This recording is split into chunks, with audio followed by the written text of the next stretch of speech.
In a world where shadows hide behind the silver screen, one team dares to reveal the secrets. Dive deep with paranoid American Tommy Truthful and the rest of the Truth Mafia as they decode the hidden messages in movies we thought we knew. From ancient myths to modern politics, from Gematria to the darkest corners of the occult. Prepare to see cinema in a whole new light. Welcome to Conspiracy Cinema.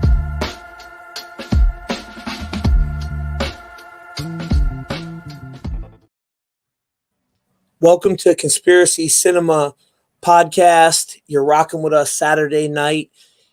I got my co-host, Paranoid American, with me. We're doing a special podcast tonight on the new Disney series, Loki. We're going to talk about season 1, the whole thing, season 2, and it ties into the manipulation of time. There's a connection to CERN there. So we're going to also get into the Norse mythology behind it. And I got a couple special guests for you guys today. Before we get going, all links are down in the description of this video. If you're new to our platform, you can join our membership and become a made member in the mob at the Truth Mafia. We need you in this information warfare. That link is down below. That gets you access to members-only videos, members-only lives, and, you know, all that good stuff. Me and DOENUT do a members-only video every week, every Thursday, so you'll be involved in that as well.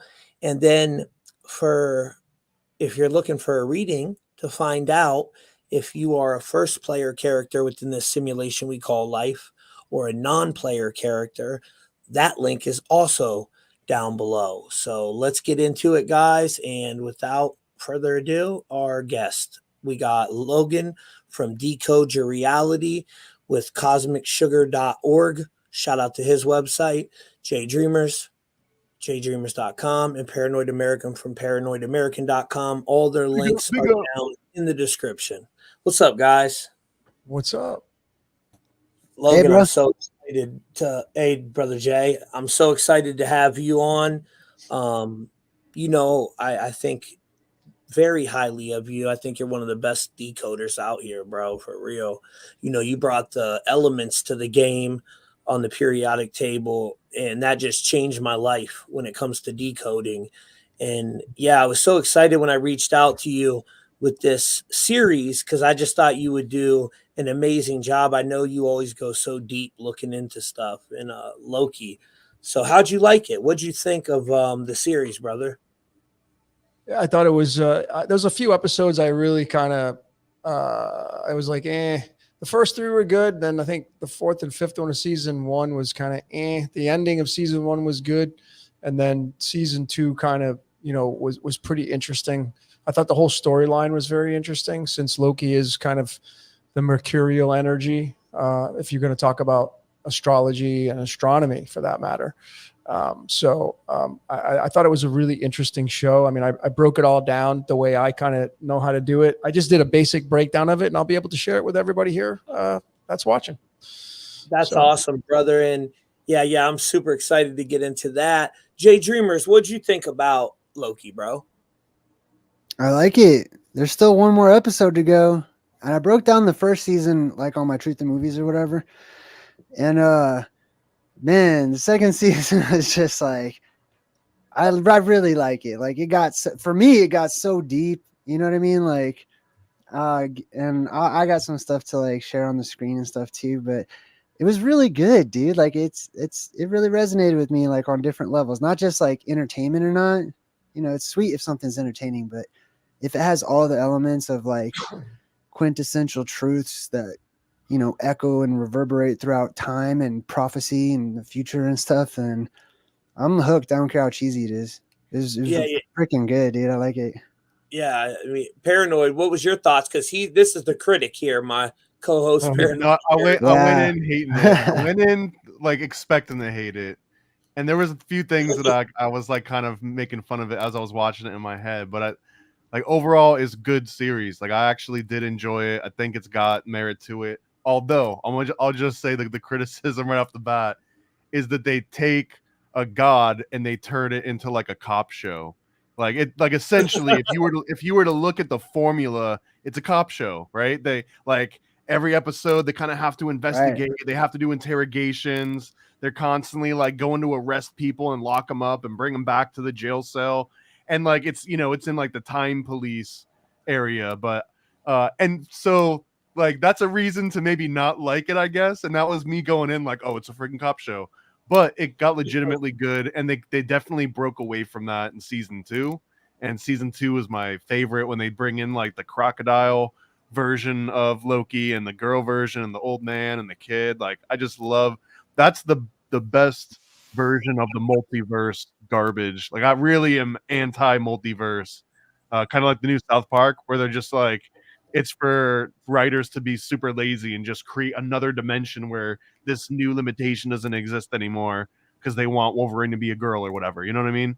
But this one legitimately is good because it's like these are a really cool selection of different Lokis, and these are not ones that they created just for the TV show. These were actually the multiverse Lokis in the comics. Just like Thor has like the weird moose dude. I know I don't have that right because I wasn't big on Thor and Loki, but this was legitimately good. So as much as I wanted to hate it, I liked it. That's all. Yeah, that's awesome. And the multiverse is real. Little paranoid, but that's my opinion. I do believe we live in a multiverse with infinite realities. I really do. I think everything's interdimensional, and we definitely live in a simulation. The code proves it over and over and over again. The code proves it. Before we get into Logan's decode, guys, I got a few things I want to share. The first thing I noticed was Loki. If you're looking at the Prime cipher, which I really don't use Primes a lot. I love Caldian. It's like one of the purest ciphers. I wrote a blog on it. It's 1 through 8. So it adds up to the 36 based on that 36 number. And the Chaldeans, through all my reading, they looked at the number 9 as like a divine number, and they took it out of the cipher. So I think the Chaldean cipher is the purest cipher, but we just also added a new cipher to the Gematria calculator, guys, thanks to Logan. And it's the true pi. What's it called, Logan? I don't want to call it the wrong thing. It's just the 3.144 pi cipher is kind of, I guess, the proper way to pronounce it. 3.144 pi cipher. It's awesome, guys. And the Gematria calculator, the link is down in the description. And, shout out to Paranoid American because he took his time out, wrote the code, built that calculator for us. And he actually got that up in like a weekend. So he did a phenomenal job. In the Caldian cipher, we have the biggest database over. What is it, Paranoid? How many matches in that cipher? Oh, I'll check while you're talking, actually. I think it's like up to 30,000 or something. I forget the exact. Yeah, I just had to relaunch it today for adding the new pi cipher, and it's by far bigger than any other database that I'm aware of online. Yeah, it's amazing. It's amazing, guys. And we got 32,000 phrases, and we've got well over 500,000 different calculated cipher values. Yes, and we didn't get lazy with the coding. Our stuff actually adds up to what it's supposed to, because there's people out there changing their codes and doing all kinds of stuff behind the scene, which is crazy. But that link is down below, and check out occultdecode.com. He has some amazing stuff over there, guys, where you can follow the date calculator. And when we say code words during a podcast, because YouTube will take us down, every code word that we use is on occultdecode.com. You can type in the code word and it'll tell you what we're saying. So ain't that a pretty cool thing, Logan? With the whole code. Love it, man. Yeah. Dude, a Paranoid, he's a genius, bro. He comes up with some pretty cool stuff. But this 138 thing, okay, so there's this whole theory out here about these 138-year global resets. Shout out to Archaics. He has this theory on this, and it's pretty interesting. Logan did a podcast with him about the wiping of the board, Logan called it. And could you talk about this 138 a little bit, Logan? Yeah. So I have another methodology that I'm coming out with for my Patreons, and it's called the Astro 360. And one day when I was kind of looking at astrology, it's a perfect circle. And so I took a 360-degree circle and I plopped it over the top of the astrological map. I played around with it, figured the 0 position would be at the rising sign of Aries. And when I did that and I started to look at the numbers, it was kind of mind-blowing. And if you look at the 138 marker on that 360-degree wheel, and you could just go all the way across from the 138, the number that you're going to get is the number 322. Oh, and so you have a connecting point on a 360-degree wheel of 322 and 138. So these are big markers. This is, I mean, I showed Bashir's and he was like, he didn't see it before. So, like this is where your skull and bones connection is, and the Phoenix Rising event and the whole 9 yards. And I would say everybody that is living out this reality will be part of the Phoenix event. It's a collective consciousness, the rising of the Phoenix.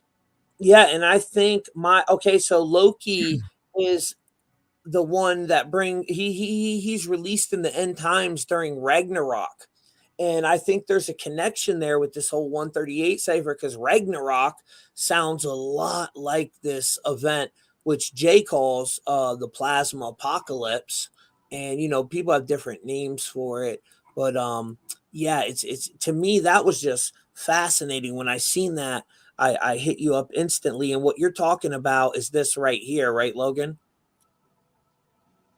The 138-322 connection. Are you plopping it up? Yep, that's it. Yeah, that's the slide I created. I got more to go on that, but yeah, that's it right there. Wow. Yep. I never even knew that connection, brother. Yeah, dude, it blew my mind. And now I'm getting into, connecting these numbers to the astrological signs and the whole 9 yards. But, Ragnarok is Ra. It's got Ra right in there. Ragnarok. It's Ra. Ra's the sun god. And right now, currently where I'm at, brother, it looks like Jupiter's going to be Ra, man. Oh, wow. That's interesting. Yeah, very interesting. Because I had it pegged at like Saturn. I think it's a collective. I think the celestials, you could match them up as the archons for sure. And they all play a role. It's like an anthropomorphic being, if you will. But Zeus being the biggest planet in the canopy, Zeus being tied to the number 50, and 50 being tied to 50 Bitcoin. It's the 50 is a big deal, and I'm going to show you the guy Jonathan Michael Majors, who played the basically the demiurge in Loki. His birthday is on day number 251, and that is tied directly to Jupiter, straight up. So he's literally playing Jupiter. Wow, that's his role in it, Jupiter. Yep. And the demiurge. That 50 number is so important right now. The situation that took place in Hawaii was in the 50th state. We're in the 50-year anniversary since the Yom Kippur War and everything going on over there in the Middle East. And then it's also the 50-year anniversary of hip hop this year. So this year, that's interesting. Yeah, it's very prevalent to that 50 number. So, Jay, what do you think about it being connected to that? People are reporting, Jay, there's 2 suns in the sky and all this. And I made this with AI, so that's not a real sun. It was just for the slide. Now, but this one is real. People are talking about 2 suns are in the sky. And my theory on that, Jay, and it could be totally off, maybe as they're opening this other portal, right? The ancients would talk about the 8-pointed star, the star of Inanna, the star of Ishtar that we see in Las Vegas, where the Super Bowl is going to be this year. This 8-pointed star would open up in the sky, and then entities would come through it. And I've traced that 8 to CERN, has the 8 bars surrounding it. In front of the Vatican, there's the 8 spokes on the wheel, Inanna's name in cuneiform. We see the 8. The star card, which is connected to 50 Cent, Logan, it has the 8 on it. We see all throughout ancient Babylon, they had this 8. And I mean, you can find it connected to portal symbolism in the Union Jack. the Ishtar star. So there's a heavy connection to Nibiru with this 8-pointed star, and I think Nibiru is Dimension X. I think it's all interdimensional, and they're opening up a portal. And as that portal is opening, that's why we're seeing the second sun. Because my theory is the organic sun is a portal to other realms, higher realms. But this is just a theory of mine. We've seen that 8-pointed star as well in the Order of the Dragon, which is connected to Dracula and Vlad the Impaler, his father that controlled all that. So also, I don't have a slide for it, but on top of Mount Hermon, where the 200 fallen angels allegedly descended, there is a UN building up there. And there is a giant 8-pointed star on top of that mountain, right on the UN outpost, Jay.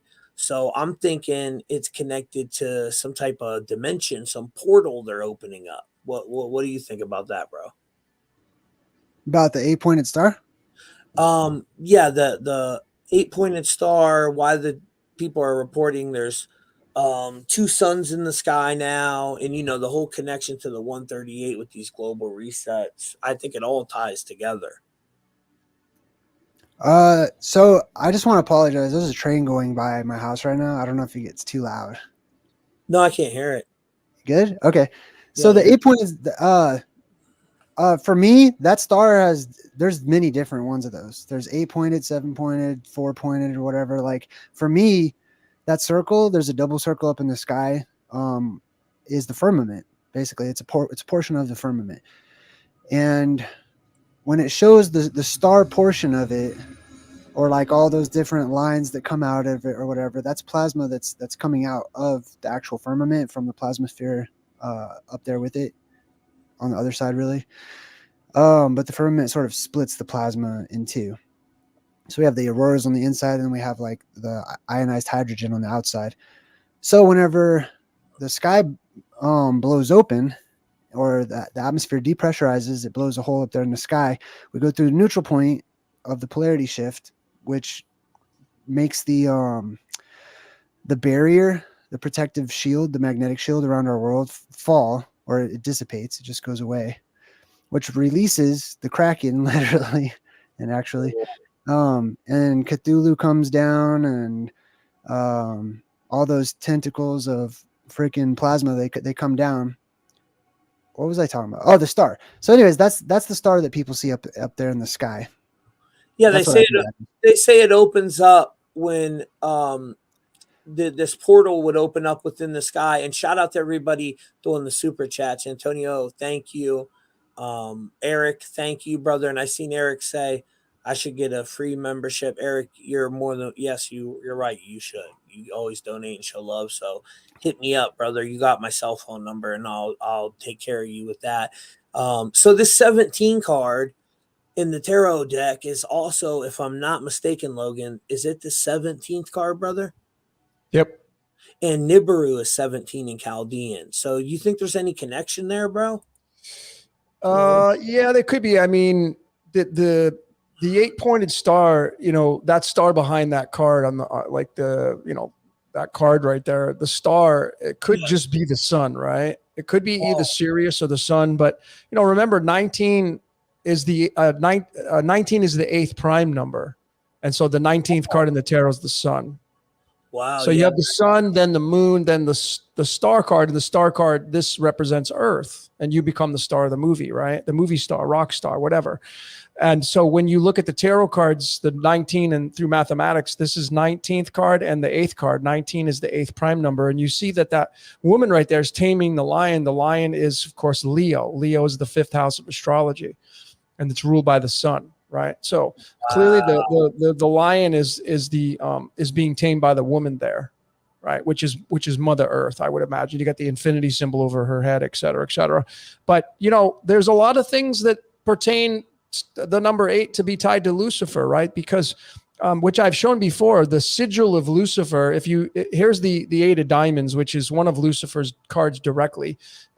You could fit the Lucifer sigil right over the top of those 8 diamonds right there.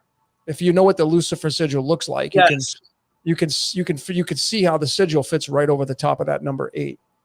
Wow, Right. that's fascinating. Right. And of course, the sun and the moon both make that analemma shape. They make that pattern 8 in the sky. Oh wow! And in Norse mythology with Loki and them, okay, so in most occult connections, the sun is that male, masculine energy. The moon is the female, Feminine. feminine energy, but not in Norse mythology. In Norse Okay. mythology, the sun was the girl, and the moon is the boy. Okay. I found that pretty fascinating. Yeah, Yeah. that's interesting. Yep. Well, you brought up Loki in the primes, right? 138. Yes. So I just went and I typed in Thor, and Thor's 198. Thor being kind of Loki's brother. And when you divide the two, 138 divided by 198, you get 0.69. You get the yin yang. Oh wow! So who do they cast to play Thor? Christopher Hemsworth, and then they casted Thomas to play Loki, which was the twin brother of Jesus, Michael. Yeah. Christopher, right? Christopher Hemsworth has blonde hair. Loki's got dark hair. Wow, that's crazy. That's my name, Thomas, which means twin. Yeah, your name's Thomas. Yeah, Thomas, right? So Twin. there's a lot of Thomas. Lucifer, they casted to play Lucifer on Netflix. His birth name is Thomas John Ellis Hooper. Whoa. That's wild because of Thomas the twin. And I'm also in the back of my mind when I was watching some of this, and because we're talking about tarot already, we're already into the depths.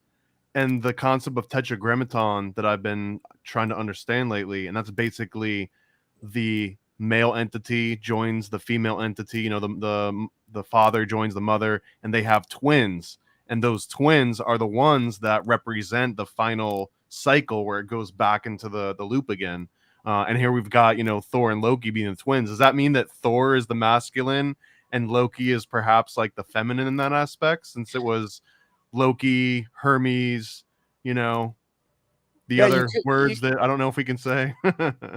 Yeah, I mean, I think you could chalk it up anyway. I thought was, what I think the big takeaway for that whole show was Loki's, sidekick, Sophie, and it was just like an addition to him, like kind of like a shadow of him, if you will, and Yes. the lady who casted to play that, by the way, Thomas Middleton and her name's Sophia Martin. When you do their numerology together, it's 138.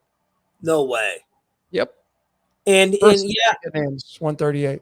For anybody that hasn't watched it, in this, it's all about the manipulation of timelines and the sacred timeline, and you have these variants. So one timeline, there's a variation of yourself, and then another timeline, there's a different variation of yourself. And another thing I found very interesting, all time was happening at once. 1994 was taking place when 2022 was taking place. So I think there's something to that as well, with the whole everything is simultaneously happening right now as we're speaking, the past, the future, and the present.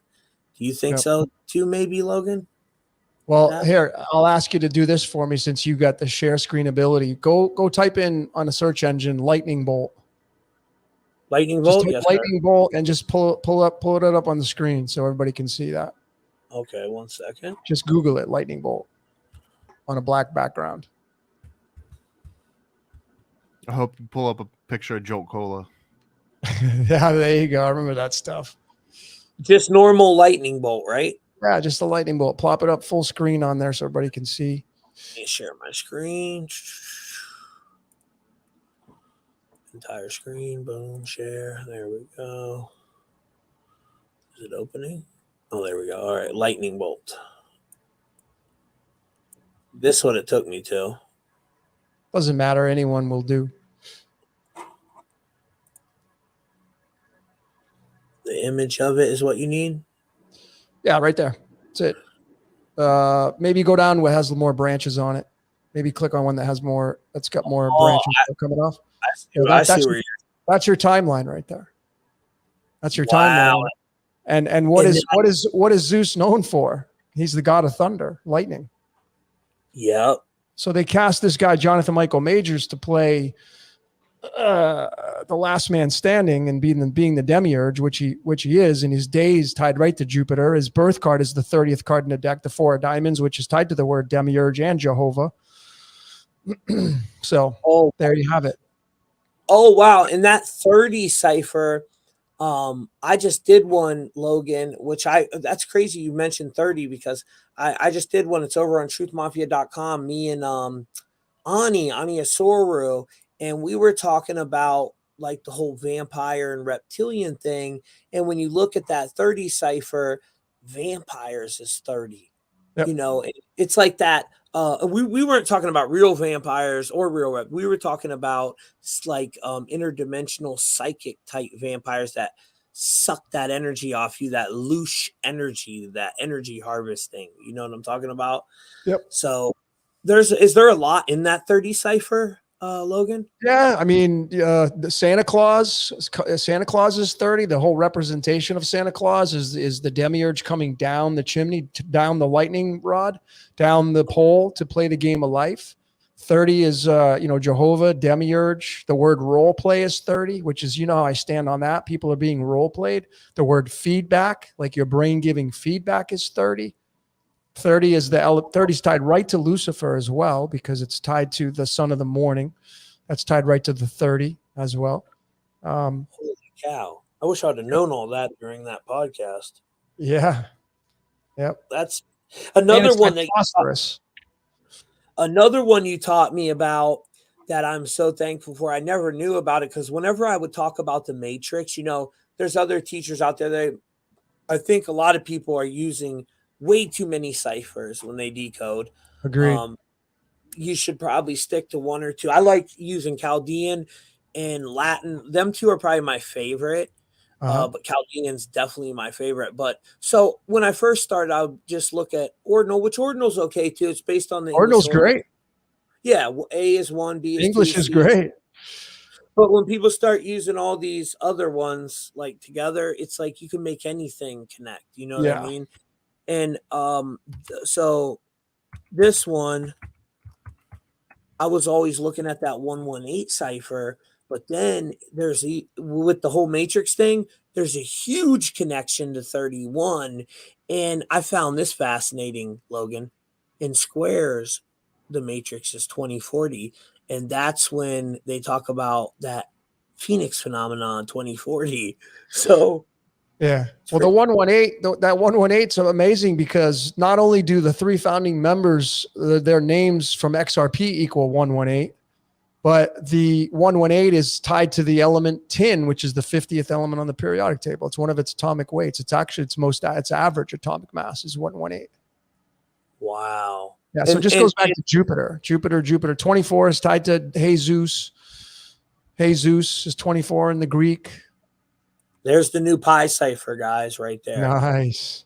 Thanks to Paranoid American, he added it, so it's on. When we're on the elements, I got a quick question. Like, do you ever break down chemical formulas, like notation? So, for example, like H2O, right?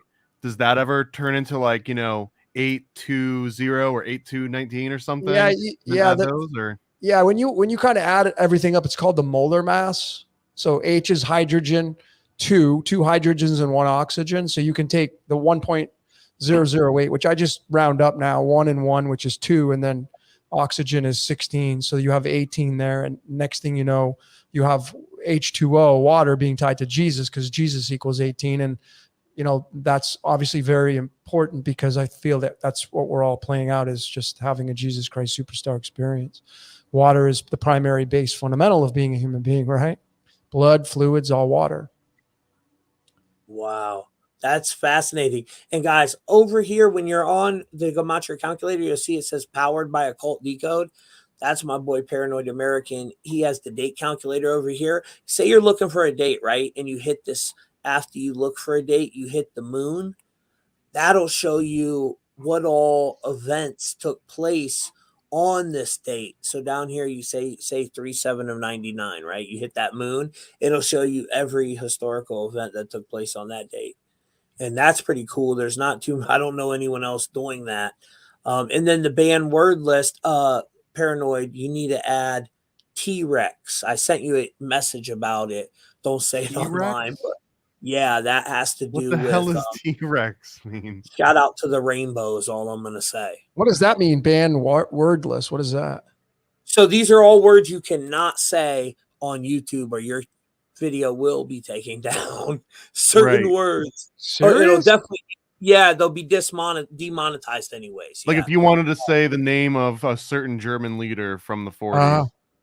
yeah, we got all the code words here for it. Or, yeah, it's pretty cool. You have to check it out, Logan. It's pretty interesting. Like the one I just said, which we need to add, T-Rex. That Why are has we to throwing do. shade on T-Rex though? No, it just sounds.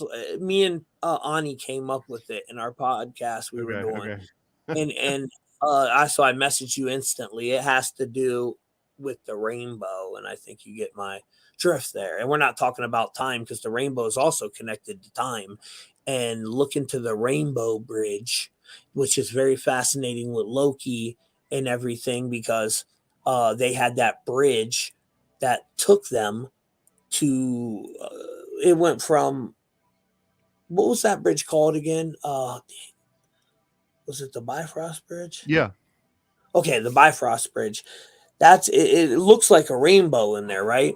And that's what kind of led into Asgard, and the guy that was controlling that bridge right there, he could send them to different universes, remember? He had like them Hawkeyes. I can't remember his name, but yeah, that bridge. I tried to get AI to create me an image of it, and it kind of did not listen to me. It just created a bridge with a rainbow above it. That's kind of cool, though. I like it. It is still pretty cool.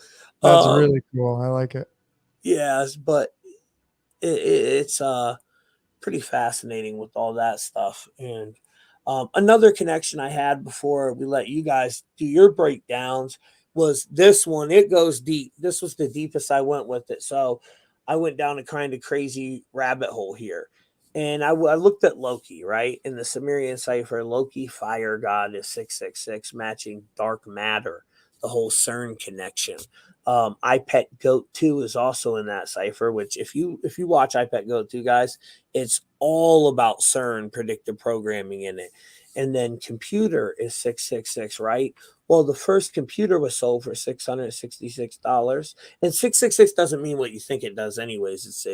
They bastardize it and invert it. It's not actually a bad number, but that's neither here nor there. So this computer released January of 1977. So I'm like, okay, let me see if there's a connection to that year with Loki anywhere. So I go look, and there's this comic book, Paranoid American, which was comic book 261, right? 261. So I said, when did it release? And it released April 12th of 1977. I took from that date until the series Loki released on Disney, and that gave us 529 months, which the secret code decode in Latin, which is Jewish Gematria, is, or Hebrew, I'm sorry, 529, matching the origin of aliens. And that's what him and his brother kind of are, right? They're aliens from this other reality. And then Ragnarok is 529, which was just the most famous Viking in the whole world. He was a king. He was in that series Vikings, if you guys remember that, Ragnar Lothbrok. I mean, he was the most famous Viking ever. And then Radiation Rising is 529. And I'm like, okay, wait a second. In the series of Loki, if you guys remember episode 4, that he who remains, he goes outside to try to fix it, and the radiation was too high, and it literally destroyed him. Remember, he just went into he tried to run out there, and he just disappears because the radiation was so high. And I think that radiation has to do with this plasma event too, where it's rising up. But that comic book 261, so 261 in Latin is God of Time.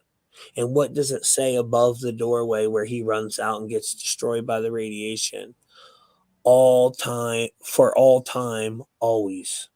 For all time, always is what it says. And the god of time, Saturn, the whole connection to time manipulation, the sacred timeline. I don't know, Logan. What do you think, brother? I thought that was kind of cool connection, anyways. Badass, man. I mean, I broke down Apple computers and the whole 666.66, 666.66 equals 30. That's demiurge. It's also the weight of phosphorus, which is the 15th element, which is Lucifer's element. The word Apple's 25. Lucifer, Thomas John Ellis's birth card is the 25th card in the tarot. Guy they casted to play Lucifer. Yeah. And then the big thing I see at the bottom there, the comic books.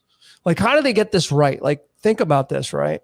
Okay, so it's 529 months you got there between when Thor comes out and Loki. Well, 529 is one digit more than 528. You know that famous solfeggio hertz, 528 hertz frequency? Yeah. Well, I had this guy Michael that I'm kind of collaborating with send me this video on. You ever seen those cymatic platforms where they put sand on them and they play the frequency through them? Yes. You've seen those? Well, some of that stuff before with the water. Yeah. So if you go, I was messing with it and some guy had it online and I was going through, he had like from 200 to like 700 and something. And I stopped around 528. And what was the shape that was made on the square? Freaking a damn chessboard. No way. Yep. So what does that tell you? That the 528 frequency, which is the 500, it's all Jupiter. That is the prison. It's the chessboard. It's duality. It creates the duality. So you're not only connecting the 529 months to duality and Loki and Thor, but you're connecting it straight to Jupiter. Whoa. Great connection, bro. And then the whole time manipulation. You see Loki, Fire God 666, Dark Matter, computer. Where was the internet created? At CERN by Tim Berners-Lee. Berners-Lee on 1989. What I think the actual date, they say between 1989 and 1990, but if I'm not mistaken, the actual date was in 1989 when he created it at CERN. So I think like this whole D wave, the new one they just released in 2017, the 2000 Q, all this is plugged into CERN. It's all plugged into some other reality. I don't understand what they're doing with it, but there's definitely something going on there with the manipulation of time and opening up portals, to other realities. That's dope, man. You like that one? That's really awesome. I got Loki opening up portals to his family. That because he's from a giant, remember? Yep. And this reminded me when I created this image, I was thinking of what Logan said on a podcast before. We were talking about Cabin in the Woods, and me and Jay were just talking about this the other night. We said we got to decode it, but Logan was talking about how these ancient giants that live under us that we have to appease, like in Cabin in the Woods, or they will come up. Remember that conversation we had, Logan? Yep. That was one of the most fascinating things you ever told me, dude. Yeah, it's really science fiction-y, right? I mean, it's kind of really far out there, but that's what they were kind of alluding to in that movie. I broke that down, Greatest Show on Earth Decoded. I broke down the whole timestamps of when they were saying things, the actors, and there's just no way that the producers and directors and whoever's doing the editing can exactly stop and edit and get these words to come out exactly on these timestamps. There's no way. It's impossible. No way. Yeah, I love it. What do you think about some super AI controlling everything? Yeah, of course. Absolutely. But dude, it would be controlling me too, because I'm constantly looking at and seeing the same patterns in my life. I'm not connected to any quantum computer that I know of. No, it's controlling all of us. Yeah, but it has to be controlling us through some quantum reality, through some God computer, some supercomputer. You know what I mean? Yeah. Technology we don't really understand. Kind of like in that Black Mirror episode. But I got a theory that I think them entities underneath us might be real, dude. Oh, for sure. I got them pegged as real. Yeah. I think they might be real, dude. And Jay, what we were talking about, how they had to do them sacrifices in Cabin in the Woods, or the giants would come up, remember? And Yeah. Yeah, there might be something to that, bro. Like that's what's really going on with humanity. They got to keep doing these certain rituals or to appease these ancient ones that Gordy Rose talked about. He said, with the D-Wave quantum computer, we're summoning the Lovecraftian old ones. Remember that? It's like, dude, what are you talking about right there? What are them? That's what I want to know. What the heck are them things? And then the leader of Google also mentioned the ancient ones. He said he was microdosing and in contact with the ancient ones. It's like, what the heck are they dealing with? When Charles Babbage, one of the forefathers of computers too, he admitted that when he was a kid, he tried summoning demons because that was just the way that his mind worked. And I don't know why there's this very consistent correlation with people that are in these huge leaps, quantum leaps of technology that also just happen to summon demons at some point. Yeah, it's something they're playing with. I don't know what they are, but I think something underneath of us is real. I don't think they're from a faraway star system. And then with the whole plasma apocalypse thing, that Jay talks about how there were giants in that time, which I think it was due to more oxygen or something, wasn't it, Jay? It's probably various things that contributed to gigantism and the return of gigantism when it comes back. One of those is the depressurization of the atmosphere. And then the other one is also the increase of oxygen as the world. I mean, not just oxygen, there's many different chemicals and different gases that are released from the earth. And some that we get from above too. And then whenever the dome seals back up, it traps all that in here as the world continuously for an age fills with fresh new chemicals. So we get a 2 or 3 times as much oxygen, leading to huge insects and, plant life. There'll be a different color spectrum. So the plants will grow bigger too. Like fertilizer, right? Yeah.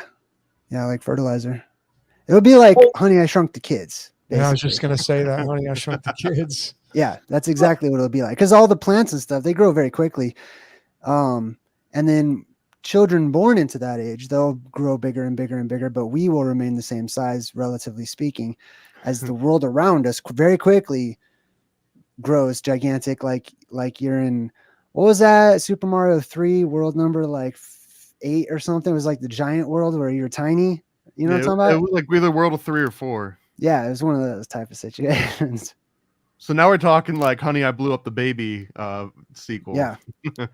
And I have some stuff to share too when you're ready about since you guys mentioned the old ones like Lovecraft and stuff too. I can tie that into the movie as well. Okay, cool. Yeah. We'll go. I'll go now. I'm going to go through each one of you guys. Let you do your breakdown. We'll start with brother Logan. I'll go last, man. Let everybody. I've been doing most of the talking, so let Jay or Jay, Tommy. you want to go, brother? Yeah, I'm ready. Ready? You get ready? Get your mind blown away? Yeah, blow it, man. Let's see what you got. And if you got a slide, give us the good. If you got slides, Jay, you can present it, brother. I got slides. Let me do the presentation thing. Share screen for POW.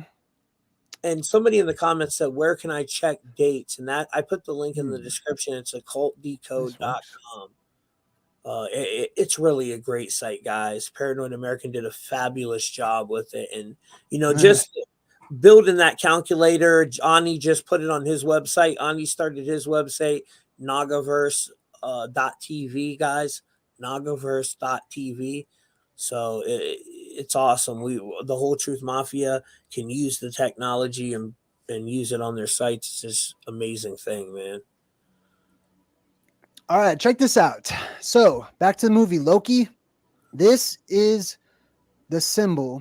One of my very first YouTube, actually, I think it was my first YouTube video I ever made, was breaking down the symbolism that I saw in the Colorado State Seal.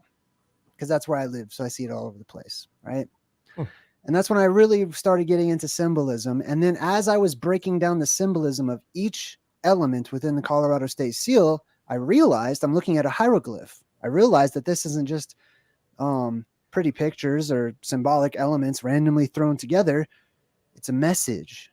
And that message is so iconic that it's stamped in certain areas where it needs to be stamped or whatnot.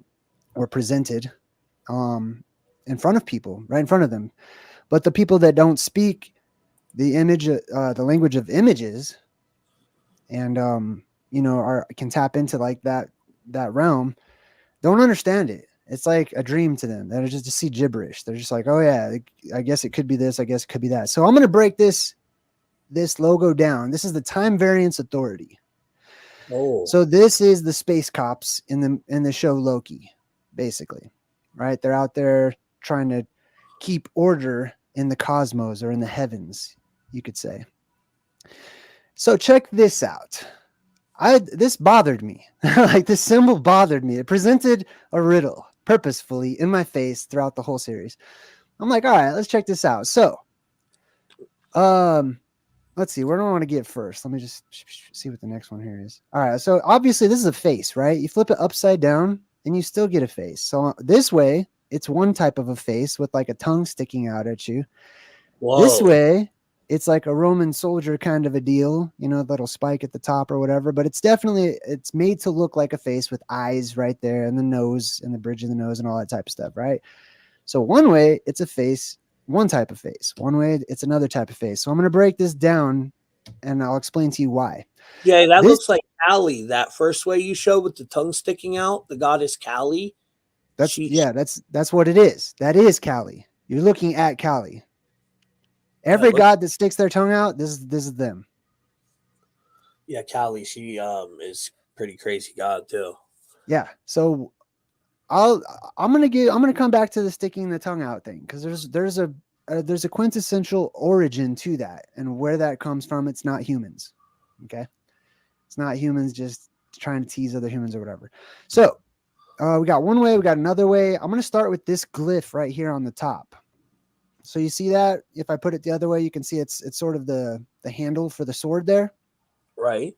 See, there's like a sword piercing through this, whatever that is. All right, this glyph right here at the top is an actual Egyptian hieroglyph. And I did a breakdown in my movie Stargate where we broke down many of the hieroglyphs that you're looking at on the screen right now. This was one of them. It means sky. So the guy's pointing right at it. You can see it right here. It's the exact same glyph, and it means sky. It's a picture of the sky in ancient Egyptian. And wow. It's not a spoken word any longer. It's called a determinative. It's just a picture to give you context to the glyphs before it. But it's spelled PT. So if you were to say this, it would be Ptah, or similar to Ptah, the creator god, and Pater, which means father, or Peter, etc. And then there's other like Greek words, many Greek words that start with PT, actually, like Ptolemy's name. A lot of people probably think of that. Now, under the sky, or the glyph of the sky, we have this image right here, which on the surface you might think it's, just a, you could interpret this as many different things, right? But what matters to me is when you take all of these known elements and you put them together, you get context for what each individual element likely represents. Do you know what I'm saying? Yes. Okay, thank you. All right, so the top element represents the sky. This element right here, you could say, is infinity, right? And somebody in my chat totally hit the nail on the head, NJ Jeep Girl, who said it's a Z pinch. Now it's specifically drawn like this bow tie shape, okay? Because this is totally the bow tie symbolism. That's why so many characters are represented, or they wear a bow tie or whatever. This represents knowledge. It's the hourglass as well. It's hourglass symbolism. This is the god of time. This is the hourglass. But specifically in plasma physics, because let's think about this. If this is the sky in all of this, right?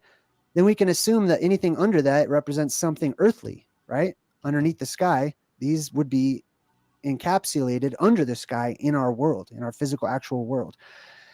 So this time image, this bow tie, this Z pinch is plasma. It represents Mercury. It represents Loki. It's the light of the world, etc. I'll get into that more in just a second. But in plasma physics, it's called a Z pinch. And it says here, it's a type of plasma confinement system that uses an electrical current in the plasma to generate a magnetic field that compresses it. So it's self-contained plasma, and this is where it all comes together. It forces itself together in like a little knot, you could say. And it says here in a the Z-pinch is an application of the Lorentz force, in which a current carrying conductor in a magnetic field experiences a force. So all that means is that there's plasma, and whenever you apply electricity through it, that there's another force that's acting upon that plasma. So basically it's spinning around, it's spiraling, and this is where it comes together as it pulsates like a frequency, right? This is an image from the Thunderbolts project. They did a really good thing that's all about this. It's speculating that stars are actually born in what they call Z-pinches or whatever. I have my own cosmology, so I don't totally agree with that, but I see the truth in that, which is that the stars are born in the Z-pinch. The Z-pinch is like the center area right there. I talk about the blue beam that shoots up from Mount Meru. That's represented by the sword. So this, I made all these kind of blue because they're basically all blue. But you can see that there's the sword, right? The hilt is the sky. There's a beam that shoots up from the ground, or an opening really in the ground, because you can see that beam goes through the bottom portion down here. And there's this blue beam that shoots straight up into the sky, right? That blue beam determines time. It determines how we keep track of time. From the point at which that blue beam of energy, or terrestrial energy that shoots up and branches out and spreads its arms up to the heavens, and it's hung on the cross, and it has a circle above it being the one eye up in the sky symbolism, and it feathers out, creating the thunderbird and the phoenix and various types of magical giant birds and stuff of creation. That beam shoots up terrestrially and then hits the dome up there at the top, right? And so this is how people start and stop significant calendar events, like the beginning of all creation type events, right? And then it can be interrupted whenever we go through various reversals of electromagnetism. So when this beam goes up, that's the beginning of the new age. The day that beam is born, the day this light is born into the world, that is the start of time officially, or the start of a new age, right? Or a new way of life here on Earth. The moment that beam retracts and goes back down, that's the end of that age. And then they will start their new age from the moment that the beam retracted or died or went, into the earth. And then they will end it when it reappears, which is what we're currently waiting for. All right. So next up, we've got the sky. We've got the flow. It's an up and down flow too. That little hourglass, you can see it's connected. It's a circuit. That's how Yggdrasil is too. So like we were talking before the stream about Yggdrasil, and there's 3 different creatures that live on Yggdrasil. One of them is this type of squirrel. Yeah. It runs up and down. It goes back and forth because that beam, it creates a circuit, and then there you can see plasmoids and little plasma balls like going up and down. Or angels, you could say. No one, I would have never caught this. That's amazing catch you did, brother. And them 2 leaves, you see how they wrap around? That's a representation of Saturn too, if you look into the symbolism. Mm-hmm. So, I mean, I wonder if there's a tie there to the whole thing with the plasma apocalypse. You talked about Saturn before and that energy. Yeah, there totally is. So we'll check the next one. So you can see you turn it one way, right? This is sticking out its tongue at you. So this is mocking. So this would be seen as evil, the evil face, the bad guy face. This is right side up. That's more of like a soldier type, Spartan type look or whatever you want to say. So we would say that would be like the good guys. It all depends on your perspective. If you're from below or if you're from above looking down on an object, this is exactly like the Transformers logos. At least the original ones back in the 80s, like you would rub it to see if it was a good guy or bad guy, and a little image, it's right side up or it's upside down.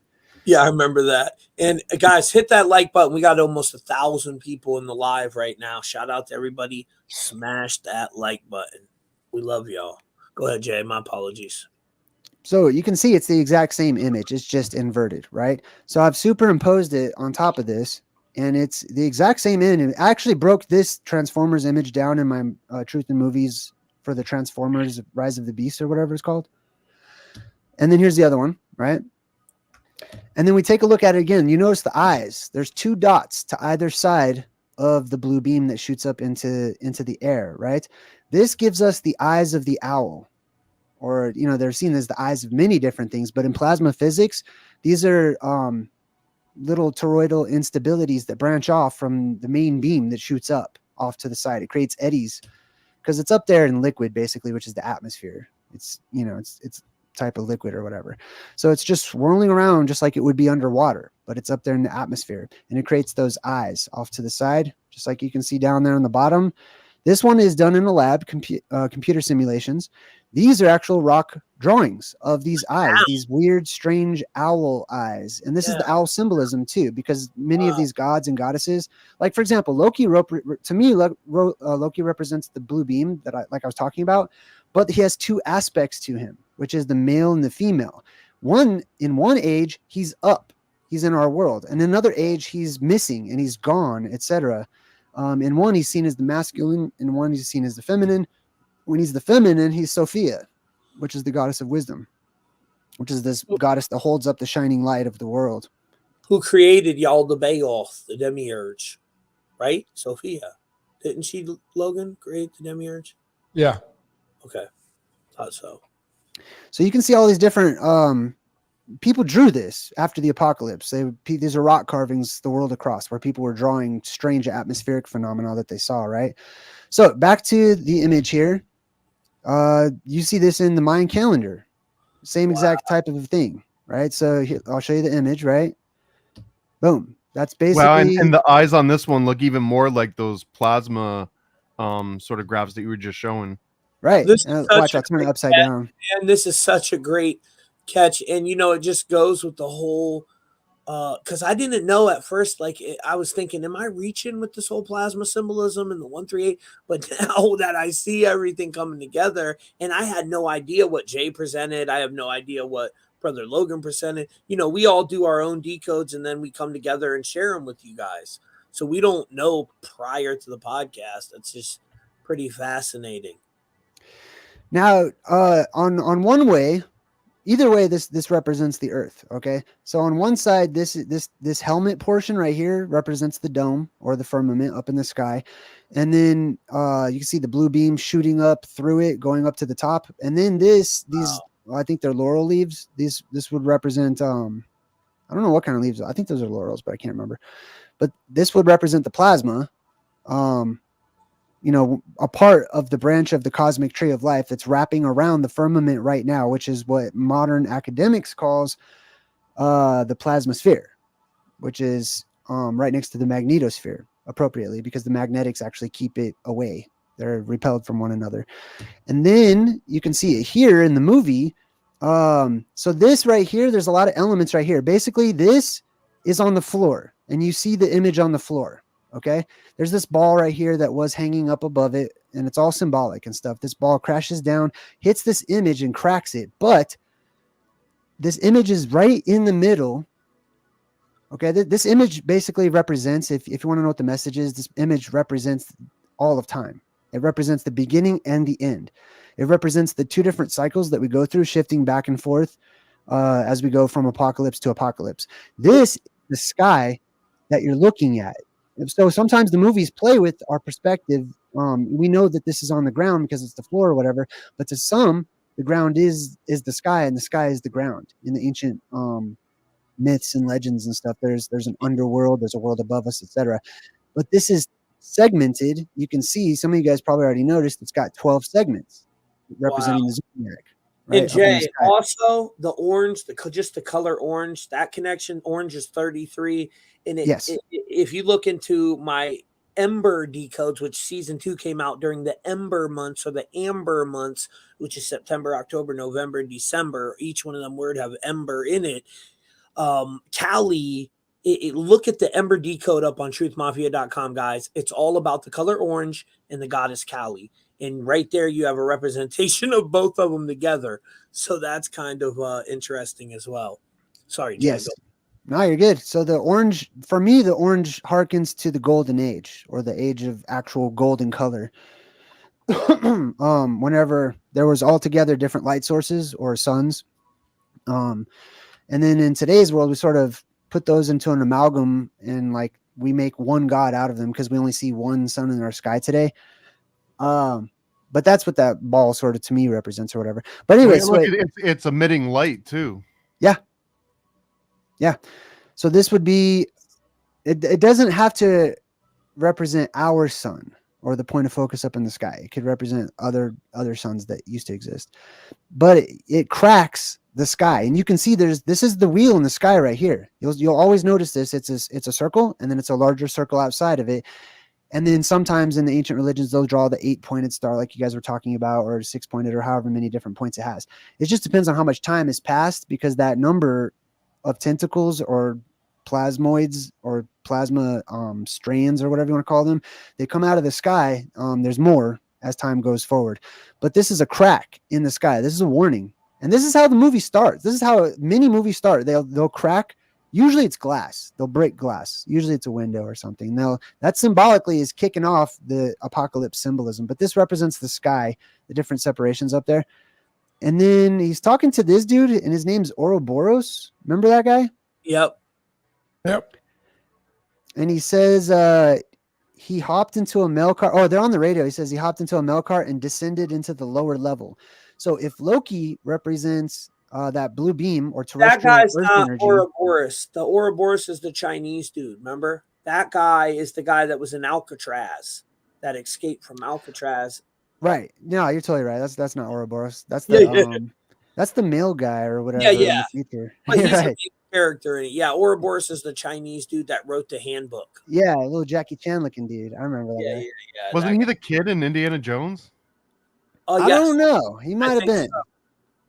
I think Possibly. So. But there is an Ouroboros character within it, and Loki does talk to him after that scene. So there is definitely a connection. And then I'll go through the rest of these kind of quick. I don't want to take up all the time or whatever, but here you got Loki with the as above, so below symbolism. This is the black pyramid, the unfinished. You can see at the top. Well, I don't know if you can see that, but it's basically unfinished right here.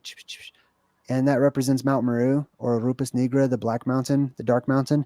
Wow. Which is where Loki's born, or the light of the world comes up out of this black mountain or plasma volcano, as I call it. You can see it's full of light. There's light on the inside of it or whatever. And then up here, you've got the inverse of it, which is a lit up pyramid or whatever. And then he's got like all these, Loki is face to face with 5 of them. There's that What's 5. that? There's 5 faces there, which Logan talked about the number 5 connected to this. So that's very interesting as well. Yep, 5. There's 5 different faces. For me, this guy in the background, he who remains, this represents the sky god, basically, or that's red circle that appears in the sky that people call Nibiru and stuff like that. Kronos, Odin, all this different type of stuff. He's the sky god. Loki is terrestrial. Loki represents earth energy. He represents this solid blue beam or whatever that's seen as a trickster or whatever. But he's staring at his nemesis, basically. He's staring at, a version of like Janus or something like that, the multi-faced god, etc. And then here is what it used to look like. So in the past, or this is a future. In the future, it looks like this. It's a mural. And on the mural, you can see they have like those 3 false gods from the first season. The reptilians. So they said the reptilians were controlling the timeline, but they weren't even real. It was he who remains behind the reptilians that was running everything, which there's some definite symbolism there with real reality. Yeah. Hey, Paranoid, don't these 3 dudes remind you of like that scene in Bill and Ted when they go in the future? Yeah, with George Carlin, right? Yeah. This is exactly how they dress. What was that scene about? Bill and Ted. I didn't. That's like in the future, people have actually figured out how to be peaceful and be excellent to each other, and that's how they dress. They have these badass little robes with these like popped collars on them. Yeah, that's totally them. But anyway, so that's the mural. Okay, so this is what it's turned into. So Loki takes this magic stick or wand or whatever, and he busts it open, and then he reveals the origin of it, which is this was the story that was created over time. This is the religion it turned into. This is all the different cartoonifications of the reality that's behind it, which is this cosmic entity that permeates throughout what I call the fractal verse or the multiverse, etc. And that's everywhere, and that's behind everything, and is responsible for creating all these different places or whatever. So he busted open, and he's down there you can see it says, this is who built this place. This is who stole your lives. So the energies are trapped inside of these worlds or realms that we live in. And, it depends on your perspective, like looking at that symbol, right side up or upside down. You see this place as a prison or a vacation or a home or whatever. He says that's who's coming back. So this entity is going to come back one day. And he says, we got to the man at the end of time. So there's a man at the end of time, which is Loki. It's Mercury. It's Hermes, or Hermes the thrice great. It's a cosmic stick figure that shoots up terrestrially from the ground, sort of probably waving in the wind, which they even show Loki doing. He imitates one of those wacky, incredible arm moving, I forgot what you call them, those little blow up things, But the man at the end of time is Adam Kadmon, or the first man, or the first human-like image, which is seen in the sky, which is pure spirit, which is energy. And then this guy starts talking, and he says, he built this place. And then this guy's like, how would I not remember that? If, because he's all about the TVA, or like the space agency cops or whatever. He's like, how would I not remember who built it or whatever? And he says, that's because he wiped your memories. And this is all about our memory wipe and how we've forgotten our origins and stuff. I'll come back to this one. This is really interesting. All these little Post-it notes that I saw in the credits. I was reading all of these, and they're really interesting stuff. Oh, I'm glad you got them, because I was going to, and I ran out of time. So I'm glad you definitely got them. I seen someone in the comments say, "Who's the guest?" This is a show me and Paranoid American do every week called Conspiracy Cinema Podcast. It's on Truth Mafia podcast, but it's streaming to Jay's channel.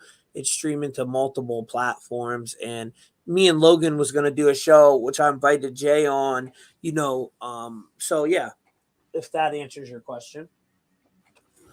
Yeah. And then I'm actually about to tie this into the old ones. They got so check this out. So this is what you guys were talking about earlier, right? Wasn't this symbol right here? Well, look at the metronome too. Yeah, that's that 369 right there, though. That's that vortex math. Yeah, and remember the metronome, which we talked about, and They Live, that little thing that clicks back and forth, tick, tick, tick. Yeah. Tick. That's it. Yeah, they have that on there too, right? Wow. You know what else? That's also an Enneagram. The chart on the left that goes this right here? 8, 9, 1, 2. Oh, this right here. Yeah. That's an Enneagram. So an Enneagram is basically like a formula or framework that shows not just archetypes, but how certain archetypes transition to others. See how like the 9 is pointing down? The 9's actually going to be pointing to a 3 that's off screen, but a 9 is like a peacemaker, right? Like that's when you're at sort of like a stable mode. And then the 3 is actually competition. That's like a competitive spirit. So it's like they're kind of opposites, but they also play off each other. But anyways, this is kind of fascinating that you even pointed this out. I didn't notice this, and that's 100% an Enneagram. Yeah. And the 9, Odin hung on the tree for 9 days, and Ragnarok at the end, yep. Thor gets bit by the snake, takes 9 steps, and dies. So the 9 is huge in Norse mythology. The other thing too, see how it's all highlighted, like the 9 is circled and it's going down.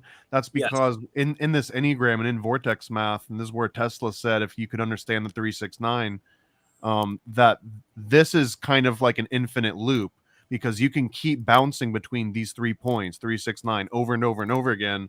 Whereas if you were on 1, you would bounce from 1 to 2 to 4, up to 1, back to 7. Like it kind of bounces all over the place. And it's almost like if we were talking in concept of tarot cards, right? This is almost like Wheel of Fortune. If you understand how to have control and alternate and kind of like stick in, to oversimplify this 369 loop, that's almost like being at the center spoke of the Wheel of Fortune, while the rest of the world is constantly going through, ups and downs and ebbs and flows. Wow. Hey, your audio, Paranoid, it's getting a crackling coming let through. me reconnect. Yeah, brother, when you're talking. I think I've seen this same symbol too in that movie Cars. I think they have like a V or It's a something. I sign. think it's upside down actually. Looks like a sine wave too. But I'll show you what this reminded me of.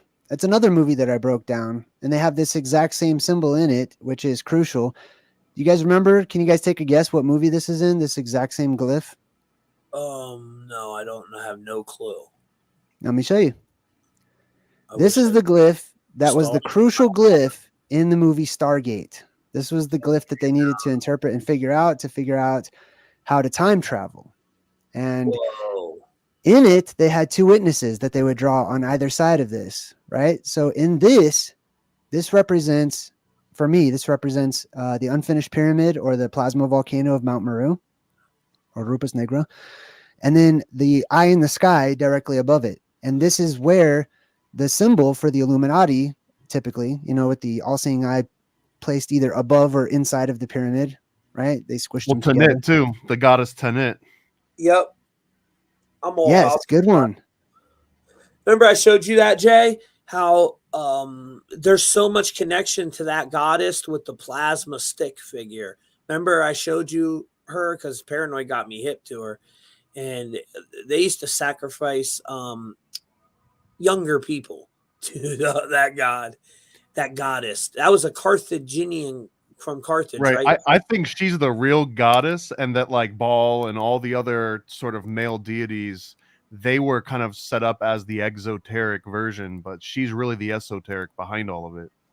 Wow. Right. Very interesting. Now, typically there's witnesses on either side, and this gets into various religions and stuff as well. There's always two witnesses on either side of the throne of God.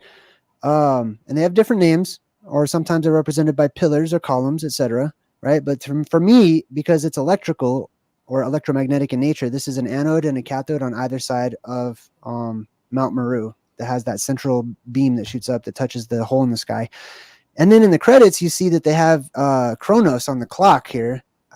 I didn't flip it upside down, but you can see it's upside down. It says Chronos, for time, and they're keeping track of time. But Chronos is the horned one up in the sky. And then they have like these posters, etc. This one's interesting because it shows plasma, basically. So in the movie, they make it look like the strands of time are like, entire universes or whatever. But clearly, like they're in some sort of place outside of time where they can see them close up or whatever. But for me, they're plasma. They represent cosmic plasma, activity or whatever out there. It says exposure to extreme temporal energy will result in fatal corporal dehusking, which I thought was a funny way of saying dying. But you don't really die. You're just dehusked. You just, you go get another body. And then there's another part, and this is from this season 2, because I already kind of broke down season 1 or whatever. But from season 2, the girl, what's her name? Sophie or something? Sophie, yeah. So she goes back in time to like the early 80s, and then they show her in this retro McDonald's, and the color spectrum is really what I picked up on, right? Because I talk about a color spectrum shift that our sun goes through as it constantly shifts, right? So a lot of people who are older, like myself and some other people, Logan probably remembers this too, back in the early 80s and 70s and whatnot, a lot of things vibed with more of a yellow, orangey, brown kind of a color spectrum. Moving it into today's, we go from this McDonald's with the yellow to this McDonald's with the blazing whiteness to it, like a fluorescent light all over the place. I'm not saying they're all like this, but this was the one I used just to make the point, because the sun itself goes through color spectrum shifts or changes.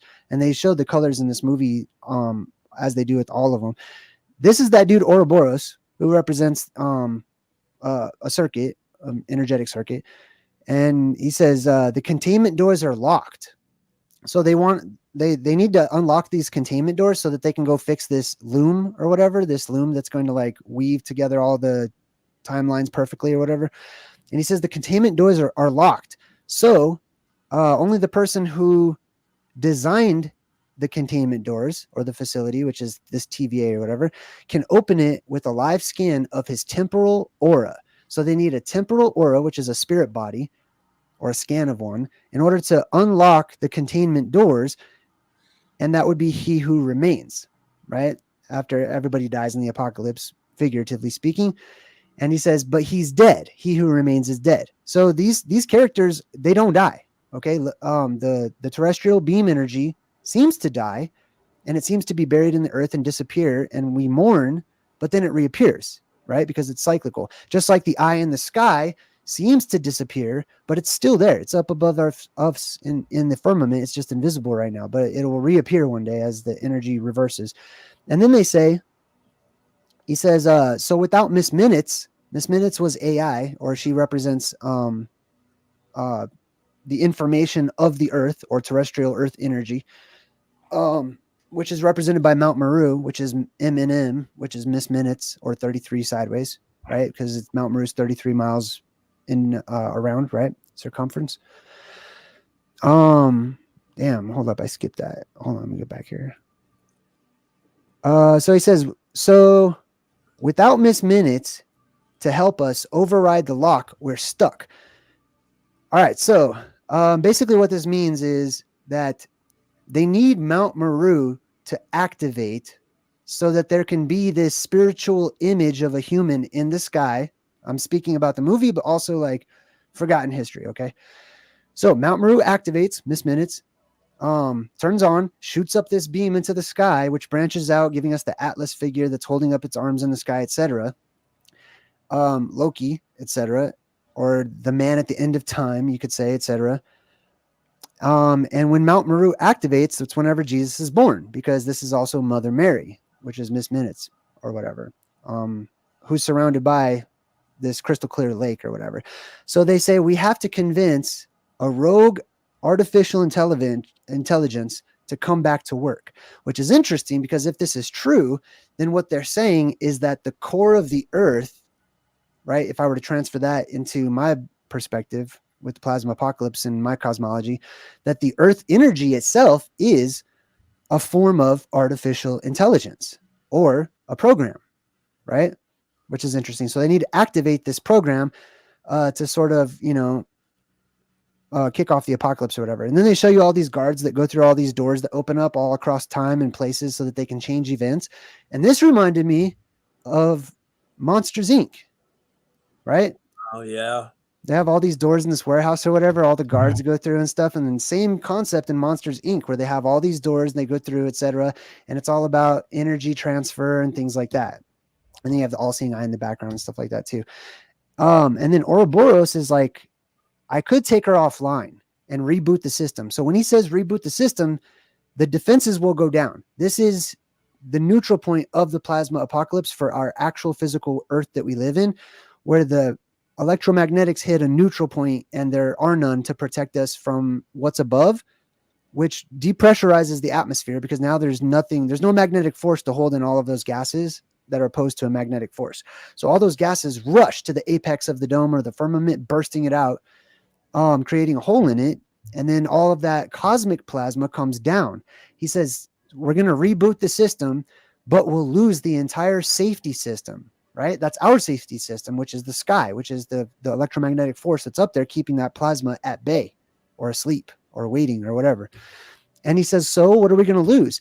And he says, the security protocols will go down, which include the dampeners that prevent people from using magic, right? So in our world, this is what allows us to use magic once again. We don't have magic. We create technology because we've lost our magical abilities, and magic is no longer in our world today, but that doesn't mean it's gone forever, right? Whenever the system is rebooted and goes down, now we get magic powers back, which I talk about all the time on my channel.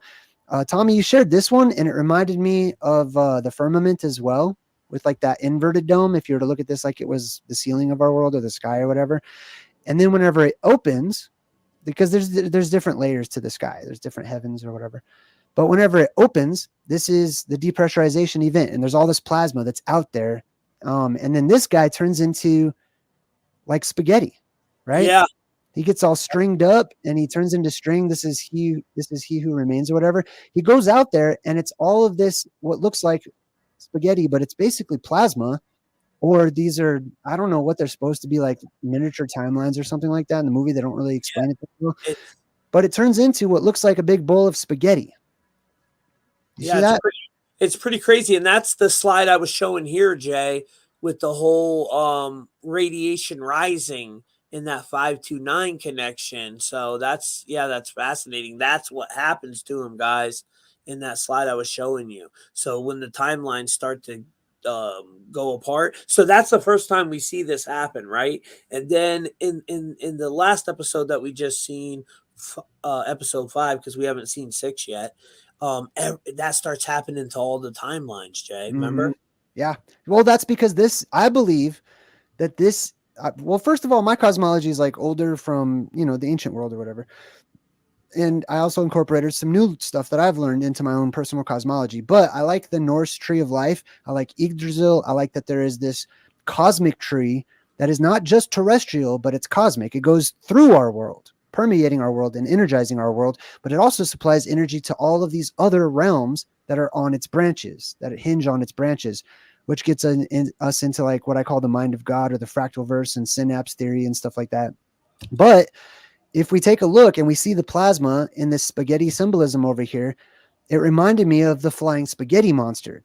And there's actually a church. I don't know if you guys ever knew this, but there's a church called the Church of the Flying Spaghetti Monster. Wow. That was accepted as a religion in the Netherlands in 2016. They call themselves the Pastafarians. So it's supposed to be a joke. And the joke was that somebody made the point that if they're teaching intelligent design, that they should have the right to teach the exact opposite of that. And to make their point, the person who was making this point allegedly made this up off the top of his head, that he should be able to, his God should be a flying spaghetti monster. And he's just allegedly supposed to be making this up, right? But I found that you can't make up anything in this world. There's nothing new under the sun. It's all been done. You can only use what is already there. You know what I mean? Like no thoughts original. Yeah, exactly. Well, it's not that they're all no thoughts original. It's that they're all the same thought, basically. You know what I mean? They're not different. So there's they're those all owl plasma eyes again too. So someone got something playing in the background. I can hear. That's a train. Oh, there's a train. Sorry. You live by the train tracks, brother Jack? Yeah, it does that a lot. Oh, okay, no problem. He's actually on a train right now. Yeah. The flying spaghetti monster, right? And this is turning into an actual belief system that has an adherence and everything like that, right? But there's nothing new under the sun. So there's a lot of truth in this. You can see in this particular, these are supposed to be mocking images, but what it is, it's the depressurization point up there in the sky, like we talked about, and the plasma that comes down out of it. You got the two eyes or the toroidal instabilities off to the side, like we also mentioned, right? In that one diagram. And then right here in this book, it says, in the beginning was the word, and the word was arg. So all of their adherents, they say that they have to be pirates, basically, which for me harkens back to Survivors of the Apocalypse, whenever the world went into its water age or its flooded age or whatever. But it also reminded me of Monty Python when they were looking for the Holy Grail, and they said it's in the castle of Arg, which is really interesting. The origin of Arg, like if you look up Argo, like Jason and the Argonauts, right, is Arg from the Proto-Indo-European root that means to shine, specifically to shine brilliant or white, because all swift motion causes a kind of glancing or flickering light. So the word Arg means light itself. In the beginning was light. Here's another like example of he's holding like, they're supposed to be they're trying to mock Christianity and other religions. However, they're not. They're just replicating. Like it's the exact same thing. Here's some other things. They strongly associate the spaghetti monster with the concept of God. There's definitely a concept of Cthulhu. There's Cthulhu symbolism because he's basically just a head. I mean, we've given him more body parts over time, but he's a head that has tentacles that has those same exact owl eyes or toroidal fields that, like I showed you earlier, right? The spaghetti monster, Cthulhu, the exact same cosmic entities. Santa Claus, Logan mentioned Santa Claus earlier, I think, right? Yep. This is the red plasma that comes down the chimney of the world, that comes down in here and petrifies some things and gives superpowers and gifts or activates DNA or whatever to other things, etc. So this is a type of deity, which is also related to, so we were talking about the ancient ones in H.P. Lovecraft, right? We kind of hinted at that earlier.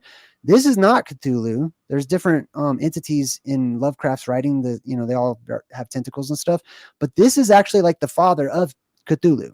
So they're it's repetition. They're repeating because it's cyclical. So in one age you'll have Cthulhu, in another age you'll have this guy whose name is, what was it? Yog Sothoth. So you see Thoth in there, right? Yog Sothoth, which is kind of like Yggdrasil. This Yog is Ig, basically. But Yog Sothoth, you can see he's right above the Black Pyramid. He's got the, this is the red eye in the sky, or the depressurization point, which has the ionized hydrogen behind it, which turns it pinkish, red, or magenta. All of these, you could say maybe this is some black goo symbolism, I'm not sure, but you definitely have electricity, lightning, etc. These tentacles come down from the sky of Yog Sothoth, which is the father of Cthulhu. It says Yog Sothoth knows the gate. Yog Sothoth is the gate. Yog Sothoth is the key and the guardian of the gate, past, present, and future. All are one in Yog Sothoth, etc. basically. So for me, this represents the energy that is up there in the sky beyond the firmament. This is a plasma conduit, and this is what it looks like at the end of the road where it smashes into our sky and wraps around our world. Okay, this is the circuits of time in Bill and Ted's or whatever like that. That's why they always travel through the phones too. It's information transfer or whatever. Yog Sothoth is a cosmic entity and an outer god of the Cthulhu mythos and in the dream cycle of H.P. Lovecraft. Born of the nameless mist. So this creature is born from mist, right? The mist happens because of the vapor canopy that opens up when the atmosphere depressurizes, violently ripping apart the gases that are in our air, which then condense, and it turns into vapor. So this thing is born whenever you see the vapor instantly appear all the world across, or fog, or some people would think it's smoke or whatever. So it's born of the nameless mist. He's the progenitor or the father of Cthulhu. So he gives birth to Cthulhu, or you could say Cthulhu comes after him, or the form of Cthulhu comes after. Hastur, the unspeakable, and the ancestor of the Vurmi. I think I have Hastur. I don't know if I have Hastur in here, but anyways, they're all related. And this is sort of what you get. This is that plasma Z-pinch point in the middle. You see it, it opens up on one side, it'll open up on the other. You have a Z-pinch right there in the middle where they say the stars are born, etc. This is the spaghetti monster in the actual Loki show. They don't call it the spaghetti monster. They just say these are like time ripping apart or something. But you could see this is what it is for us. Like if this represents our world right here, right? This is space where we have all these different timelines out there beyond the firmament. And they're all touching different realms, which act as different times that people travel to or whatever. But then whenever it hits a world, it condenses, the light passes through, and you get a singular point to focus, which gives you like daytime or whatever, like a sun or whatever. This is acting as like the all-seeing eye in the sky with the plasma around it. This is also like Medusa, like the face of Medusa, which is also, Medusa is portrayed as sticking her tongue out too, just like Kali. She always has her tongue out too. And that's because the tongue acts as a form of plasma. It's symbolic for plasma coming out of an opening, which is for us sticking our tongue out. And that's when things change. That's why people wink. They do the one eye symbolism. They mean, hey, things are about to change. There's a secret, that's why they stick their tongue out, all that type of stuff. That was pretty much it. That was a good, definitely a good breakdown, brother. Very fast. Dude, that was awesome. Thank you. Yeah, that was really interesting, man. That should have just been one of the episodes in the series, honestly, man. Like the breakdown was probably better than like one of the slower episodes in season 1. So that was dope. Were you expecting the spaghetti monster to show up? But there is a big symbolism there in the show with that whole spaghetti thing, and it again, it reminds me with Loki, and at the end of time, right? He's there during Ragnarok when all this happens. That's Loki's revenge. Like I said earlier, right now he's tied. This is how the legend goes. He's tied up in a cave until the end of time, and they tied him up through his child's entrails. So then he comes out with the serpent that he birthed. He birthed his serpent. We always see Loki. That's his number one symbolism, the serpent. And all these images I created using AI art, guys, if you're wondering. So he birthed the serpent. The wolf is also, I believe, one of his children. And Loki is a shape-shifting entity. They're always talking about he can shape-shift into different entities. He can take male form, female form, and shape into multiple different characters. So I wonder what that symbolism is behind it with the whole shape-shifting. I think it does tie into something with the changing of the timelines and the coming to Ragnarok in the end days, where we'll see this, all the gods come together for this ancient war. They try to stop it from happening. This is why Odin tore his eye out and got the knowledge when he hung himself on the tree, which, guys, he hangs himself on a tree and impales himself with a spear. What's that sound like? Jesus Christ, right? For 9 days. And he drunk this water that gave him the knowledge. And he did that so he could have this knowledge how to stop Ragnarok in the end times. But like Odin falls in the battle. Thor falls in the battle. Thor's son is the one left over. And then the moon and the sun birthed children right before the end of the world, before this global reset. And their children are the new sun and moon in the sky. And Thor's children are the ones that take over, what's it called there where they're from? I forgot for a second. Asgard. They take over Asgard. So, and even Asgard, how there's Midgard, Asgard, that kind of reminds me of like inner Earth, and then the heavens above, right? And then we have, I guess Earth would be considered Midgard in that scenario, right? But yeah, man, it's very fascinating, and in their mythology and Norse mythology, it's really based on the whole flat Earth. Their tree, how they have the representation set up, that's what it's based on. The same symbolism we see behind this. And Logan, you had a crazy perspective you talked to me about one time, how you said you believe what's actually spinning is the firmament, right? Yep. That's fascinating to me. Yep. I think Earth's an egg, and Earth is the all-seeing eye is on Jupiter. The all-seeing eye is the great red spot. And if you look at that shape, it's an egg. So Earth's an egg. The firmament is an egg. Earth is not round. It's an egg shape. That's pretty cool to think about too. And I like hearing everybody's different perspectives and theories. Like me, I believe everything is a simulation, interdimensional, but I also believe it's an enclosed organic simulation that, I don't know if you could say it's been hijacked or it caught a virus. Maybe it caught a virus, and that's what the Archon connection is. There's this like artificial overlay that maybe the organic simulation that we were supposed to come into to learn our life lessons and eventually ascend, whatever it is. But then there's like this virus to it. These archons, which are harvesting the loose energy, kind of using us as a battery. And a lot of people believe they're trying to put their karma off on us. I don't know if you've ever heard that, Logan. Yeah, I mean, look, whatever's running this about the archons.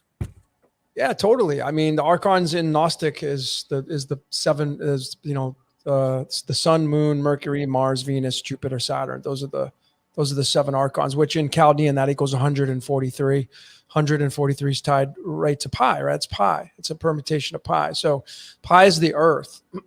So, the whole story of Loki to me is, again, Jupiter seemingly is getting the nod here for kind of the main energy that gets everything. And I'm going to show you through my slides that Jupiter, when you look at Jupiter, the symbol, he always has an eagle next to him. That's the phoenix.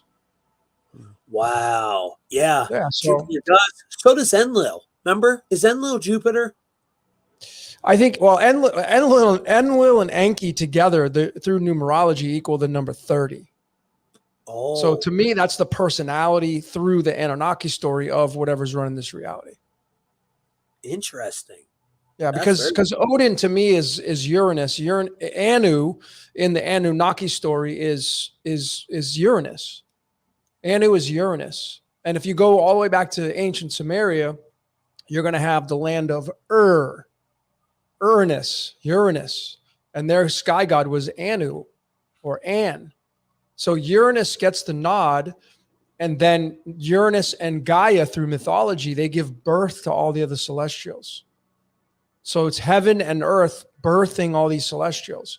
And it may just be that, you know, human beings as a species, every reset, as we collectively think of things, or we're given these thoughts and we create, when the Phoenix event happens and the energy goes up, the Phoenix rising, there may be a new celestial that gets created in outside of this reality.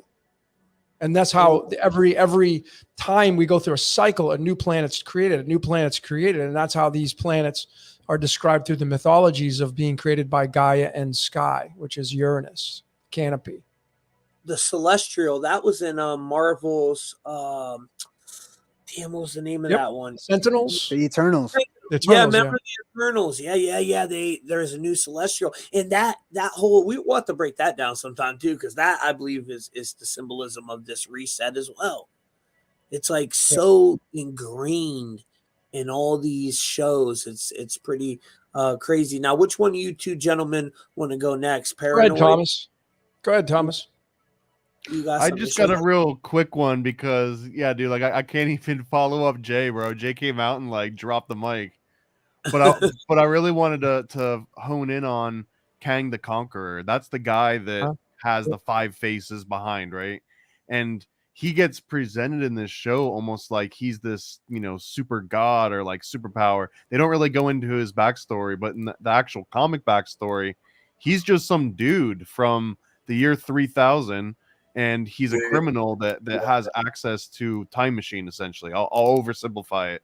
But it's like, imagine like a bad guy in Time Cop gets away. That's kind of who Kang the Conqueror is. And he goes all the way back to ancient Egypt, and he uses, you know, future person technology to just decimate and basically establishes himself as a god because he defeats all the other ancient Egyptian gods, you know, and all the old pharaohs.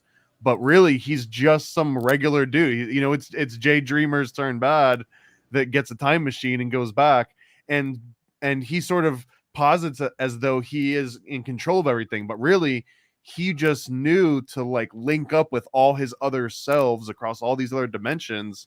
And it's like, imagine the perfect Illuminati. It's not like a bunch of different people. It's just like all one person, but they're like conspiring across timelines and across dimensions. That, I mean, if you want to talk about like some real Illuminati, that would be like next level, right? Like it's all just George Soros, but there's like 2,000 of him, and they all just like agree on what's good for the timeline across all dimensions. That kind of terrifying to me. Yeah, it's fascinating. That's really hilarious. And I created an image, Jay. It didn't come out exactly how I wanted, but with the plasma apocalypse, where it reanimates the dead. Jelly! Yeah, it looks like a jellyfish, man. Yeah. I wanted it to make a dome of the earth and the plasma punching through it, and this is what it gave me. So, you know, I tried to get it to do it numerous times, but still pretty cool image. And that jellyfish we see in the sky, you know, so that's awesome, man. Wow, that's what badass. does the AI know, you know, because that's what it created when I told it create me an image of the plasma apocalypse. So it's pretty fascinating. And of course, I always put the Golden Gate Bridge back in the background. And for my people that's been following me, you know the symbolism behind that situation. That was in the show too. Did you notice that? No, the Golden Gate Bridge. They featured San Francisco and they showed the Golden Gate Bridge in the show. Oh wow, no, I did not catch that. That's interesting. But yeah, I thought that was a pretty cool. And AI never puts the Golden Gate Bridge where it's supposed to go. Like here, it's got 2 of them. Bro, do you guys remember in iRobot with Will Smith? That robot dreams, and the AI robot draws a freaking image of a bridge with all the robots like meeting there, and it says what you see here. Do you remember that? No. Nobody? Dang. All right, never forget it. That was it. That was in what was it called? It was an iRobot. Will Smith, right? Yeah, he can dream. He's the only robot that can dream or whatever, this one rogue robot. And he's like, draw me what you keep dreaming. And he draws a picture of the bridge I think it might be the Golden Gate. I can't remember, but it's a bridge. All these robots, all this AI, they all meet at this bridge. And he keeps saying enigmatically, what you see here or whatever. Wow. Yeah, the AI comes up with some fascinating stuff when you tell it to draw bridges. Different things. And it just reminds me of you guys really got to look into the Rainbow Bridge on my old website, which I don't put nothing up there anymore. I'm actually embarrassed of that website, TommyTruthful.com. It's when I first started. But there's a great blog on there that I did do a great job on. It's called just type in Rainbow Bridge. It'll blow your mind. It gets into Niagara Falls and the symbolism behind that. And there's actually a portal in Niagara Falls. It says the ancients there would talk about this rainbow bridge that connected to these other realities. And then when you look into rainbow, we had it in Stranger Things. Remember in the rainbow, That's awesome. which is all connected to that manipulation of time too. I think there's a heavy connection to rainbow and in time manipulation is my point on that one. But yeah, AI comes up with some really crazy stuff. It's pretty cool, man, what you can get it to do now. I created all this guys with Chat GPT, the Dolly on there. And up on truthmafia.com, we have a gallery that we started, which we put some prompts in there to help you guys how to do it, so you can learn how to do it. And I actually wrote a quote and put it on there. I'm always writing these daily quotes, but art is a alchemical process of extracting the vivid landscape of our mind and transmuting them into tangible realities where imagination becomes a masterpiece and creative breaths life into the canvas of existence, breathes life into the canvas of existence. So, it definitely is some type of alchemical process where we can bring things out of our mind into a reality. Even when you're doing it with AI, it's your prompt. It's what's in your head that you're bringing into a reality. And, most people can't get really cool images with the AI. It's not that easy to do. So, there's a lot of people that tell me, damn, Tommy, you got some awesome images. Like my dad tried it. He got terrible images. He couldn't get it to do nothing. It's just, I know that. No, yeah, Logan, I'm sure you could get some cool ones, bro. You just I haven't figured that out yet, so it's all good though. But you got a good imagination, brother, and I think that's part of it. A Paranoid American's amazing at it. He taught me so many different things, and yeah, we'll have you on Paranoid Programming because honestly, it's just like the easiest skill to teach someone, and once it clicks, it's just like the world opens up. Like all these images that Tommy was putting together. Even if you were to hire somebody to do all these, we're talking weeks and weeks of work, right? And I'm assuming that Tommy did all this stuff just like this week in prep for last this. night. So it's not last night. Yeah, dude, it's insane, man. Imagine how I would pay someone to do all this stuff. If I wanted to pay for this artwork, and I did this all last night. After me and Logan talked, I started doing some more prompts, and all these images I created. It took me a little while to get some of them, but I just created these two while Jay was talking. The one's right there. So yeah, sure. It's pretty awesome. Yeah, nice. That's amazing, dude. You did them that fast. Jesus. I just have one parting question for I guess Jay and Tom and Logan, but like, is Kang the Conqueror in this show, is that Saturn because he controls time, or is he like an anti-Saturn, like a fake Saturn? What's your opinion, Logan?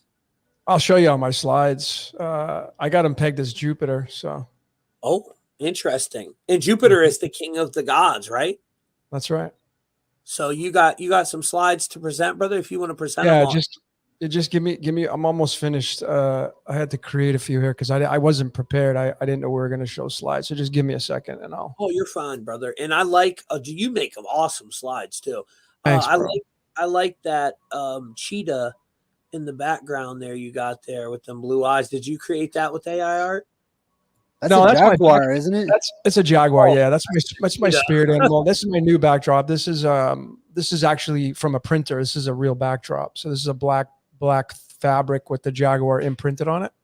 Oh, cool. Yeah, I Yeah. did a reading the other day. I told you, I texted you on one of your. It was a lady that did it. She said you did a reading on her a while ago. I was so intimidated when she told me that. I was like, I'm oh, sure you man. did amazing, bro. I'm I sure said, you did listen, amazing. I said, I ain't on Logan's level, but I'll give you the best well, she was pretty happy with it. So that was cool. But Yeah, everybody's got their angles, man. Just because you're not somebody who thinks you can do it, you know, and you got a good keen eye. And I mean, just looking at your damn art, dude, I know you got a lot of a great layers of observation. So that's important. I learned a lot from you, brother, like the connections with the tarot and the connections to the destiny card. I never even knew what a destiny card was until you taught me. And I'm the 10 of diamonds, Donut's the queen of spades. We're like sister cards, right? Me and Donut. And then Jay, you're the 4. I know all their cards. They don't even know their own shit. Jay's the 4 of diamonds, which what do you know about that? Logan, what's up with the 4 of diamonds? Well, it's Jonathan Michael Majors, the guy they casted to play Kang the Conqueror. Oh, wow. It's 4 of diamonds, yeah. He's canceled now, isn't he? Didn't he get canceled? Who? Jonathan got Michael arrested. Majors? Yeah, they said he like did super something to canceled. some girl or something. Oh, really? Yeah. Oh, damn. At least in this timeline he did. Maybe in another timeline he didn't get caught. Oh, wow. This timeline. Well, I forget what they said he did to the girl, but then I heard it got redacted that the girl came out and said it didn't happen. So I don't know what to believe. The news dude, he lies jumped so back much. in time and had her change her story. He went back in time, one of his variants. Yeah, that's funny. Okay. I think I'm about ready, man. Let's see here. That's hilarious. Um, And for anybody new here, let me just tell you, tarot and destiny, they're not evil. I know you've been programmed to believe that, but it's all part of the code. I don't do tarot to tell futures. I use it to decode. Yeah. You know, I'm not out here telling people I don't even know how to do that. I wouldn't know what to do, you know, when it comes to that. But it does take another layer, add another layer to the decoding that's just next level. Like certain dates, like you look at the date of a movie, right? What date it came out. You can see what birth cards that's assigned to your 2 tarot cards and then your destiny card. It's just fascinating when you look at all them layers. Yeah. I think it's also related to the cosmic tree. The word tarot is related to the word tree or daru. Oh, wow. I didn't know that. It's the root of the word druid, actually. That's pretty interesting. Mhm. So, yeah, brother, whenever you're ready, you just hit % and I'll add Oh, it. yeah. Okay. Here we go.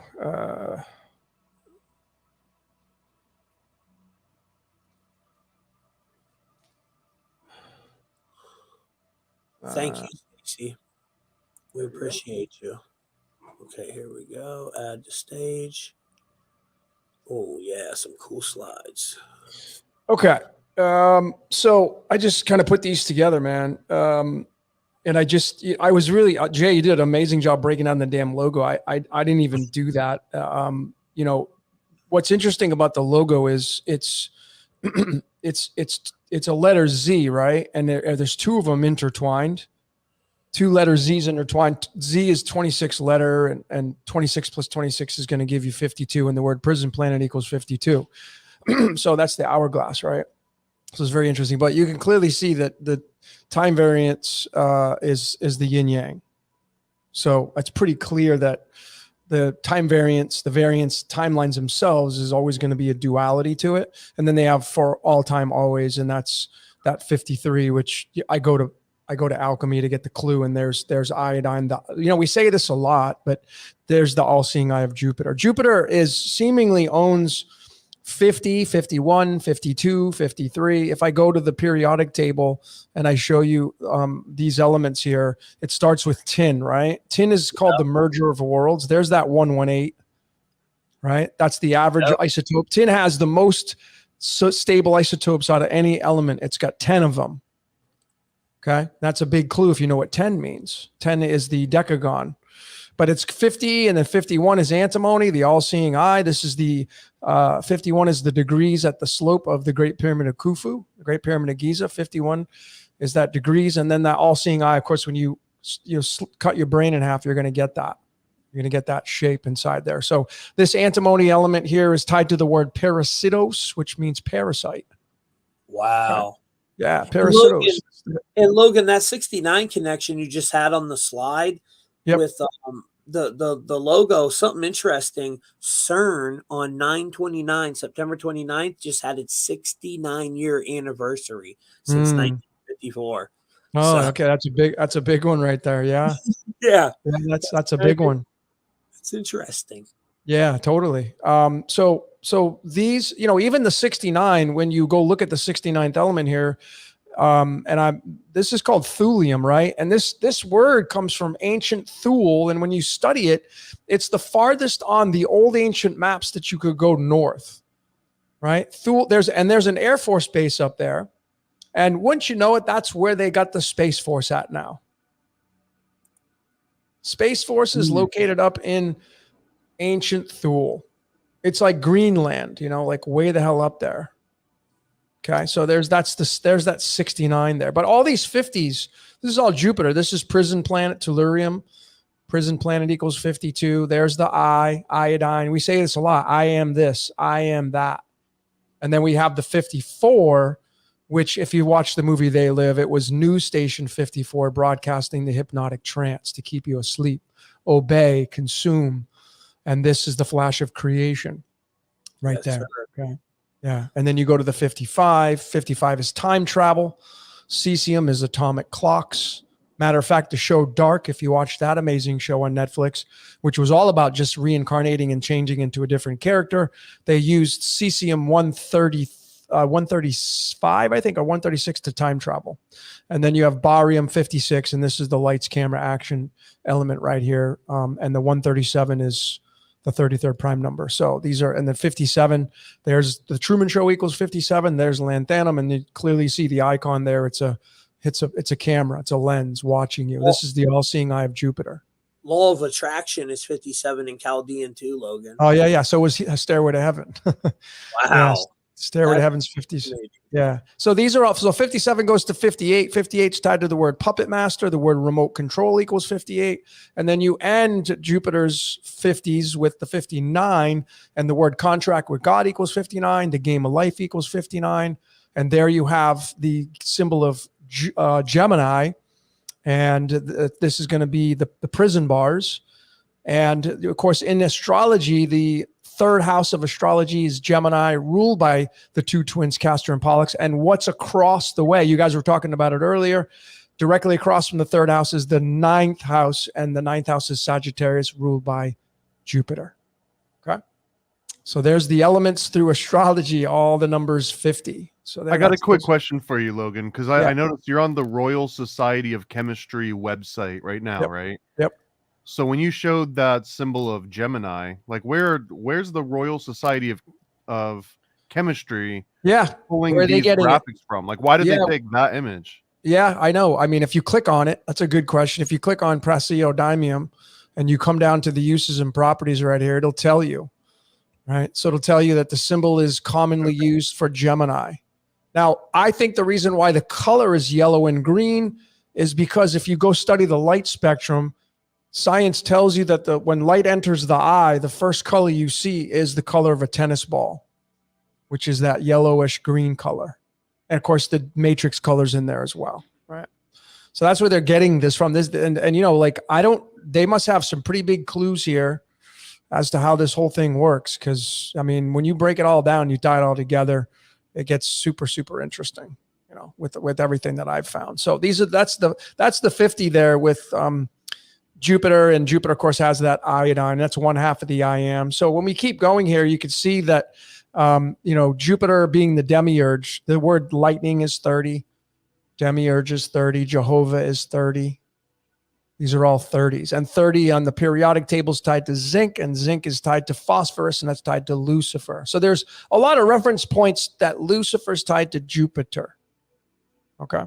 And then you get the release date of Loki. and it came out on June 9th, 2023. And it's the 8 of diamonds, and there's that Lucifer sigil that fits right over that 8 of diamonds. That's Remembering 69. that night, yeah, it's the 69, right? Time variance, right? 69. Obviously, they probably consciously chose that. But it's on June 9th, it's day number 160, 161. There's the golden ratio. And if you take 161 and you multiply it times 2, you're going to get 322. Wow. Which just so happens to be the birthday of Thomas John Ellis, the guy they cast to play Lucifer. Yep, not an accident there. So you know what the components are of that Luciferian sigil on the bottom right? On what? On like the Luciferian sigil, I assume is what you're showing on the bottom right, Correct. Overlaid onto the 8 of diamonds. Correct. Yep. Like what are the components of that? Do you know? Well, I mean, it's got the V there, and the V, of course, can be tied to vanadium on the periodic table, which is element 23, and 23 is the royal star of the lion. That's tied to Jupiter. So there is that aspect there. 23 is tied to the word blood, crown, history. These are all tied to the number 23. So that's kind of how I have it. Of course, the V would be maybe the as above, and then the A would be the so below. You're going to get the XRP symbol in there as well. There's also like the Azazel symbol too. Azazel, yep. Oh, Good wow, eye, yeah. Jay. Yep, the Azazel, correct. Yep. So the 19 is the 8th prime number, and 19 in the tarot is the sun card, right? So there's a lot of reference to Lucifer being the sun, the light bringer. It's kind of a no-brainer. And then you have Jonathan Michael Majors, who they casted to play He Who Remains, and his birth certificate name is the Yin Yang, matching time variance authority. Holy crap. Whose birthday was September 7th? That's my birthday. That's his. That's my birthday too. Oh, there you go, bro. That's Wow. insane. There you go. That's cool. Yeah. That's So 9-7 is the 4 of diamonds card number 30, which matches Demiurge, Jehovah. Even that movie Zero Dark 30 has a lot of referencing points to it. But it's also, what's so fascinating is Jack in the Box was formed on a 4 of diamonds day. So the guy, Robert, I can't remember his name, Robert something, he formed Jack in the Box on February 21st, which is also a 4 of diamonds, 4 of pentacles day. So what is this telling us here? Well, they're referencing that Jack stuck in the box. And there's a lot of referencing points of like, maybe it's the fallen angel story. Maybe there is the ancient ones that are stuck here and they're stuck in the box and they can't get out. And so when the Phoenix event happens, then it gets released. So here's Thomas Hiddleston and Sophia Martino, who plays Sylvia, and you see their names are both 138. And there's the Phoenix rising right there. So the significance, of course, is tied to the number 57 because that's the Truman Show. 57 is tied to the 138. And then you're going to get the referencing point to Zeus because you see Zeus has all these phoenixes. So Zeus is tied to cryptocurrency. I got a big decode coming out on Bitcoin. Bitcoin is Jupiter, right? And then you get the 54 reference here. Remember News Station 54 and They Live. That was broadcasting the hypnotic trance. This right here is Xenon, and this means stranger, this element. Matthew Perry just drowned it at 54 too. Yeah. Yep. Yep. So the Phoenix event, when you look at it, this is kind of the final slide here. Kang the Conqueror being 63. See, it's the Phoenix rising back to Jupiter, and Jupiter gets all the energy. And that's where you're going to get Kang the Conqueror from. So, wow. Yeah. I think I have a few other slides here. This is the Demiurge. Here's Isaiah 45 verses 7, equaling that using the English A through Z, 1 through 26, Jupiter being 99, Isaiah 45 verses 7 being 99, talking about the Demiurge creating light and dark, peace and evil. That's Jupiter. I know I had it pegged so many times to Saturn, but that's Jupiter's the largest. Yeah, I mean, even the word Olympian is 30. Olympian is 30. Damn, that 30 cipher, man. That vampire cipher. That's interesting. Yeah. Yeah. I'm so fascinated with that cipher right now. Yeah, I mean, this is my Bitcoin coming out, but this is kind of a slide here. I mean, the Economist magazine came out in 1988. 88 is raw radium. Oh, Okay. Jay, you were just talking about this in your podcast last night. Yep. Libra, Libra. Remember, 2026 is the year of the fire horse. And the horse is Libra.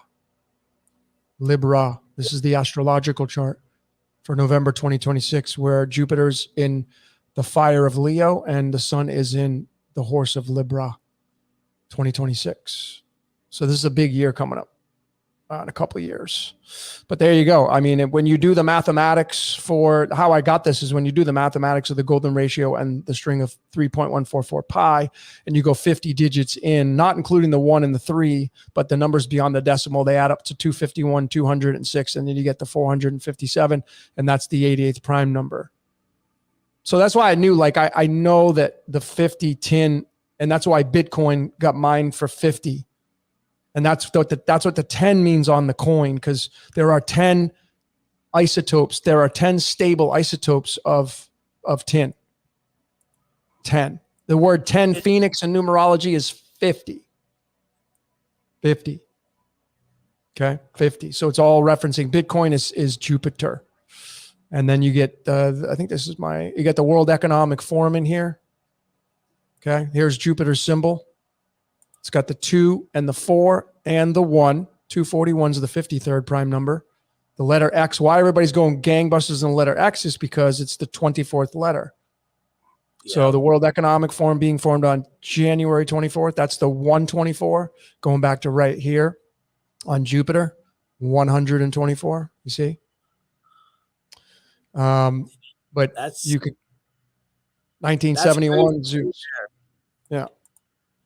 But of course, Omega's 24 too, right? Omega, the symbol Omega. Don't that have to do with 24? Yep. Which, if you look into Hamas, their logo is kind of like that Omega symbol. Donut talked about that before. Shout out to Donut Factory. But we have a theory we're coming up to some type of Omega event, which I believe will be nuclear. And it's not that someone's doing it. It's just that it's going to manifest, into this reality that we're in. You can clearly see it. So, that's fascinating. This is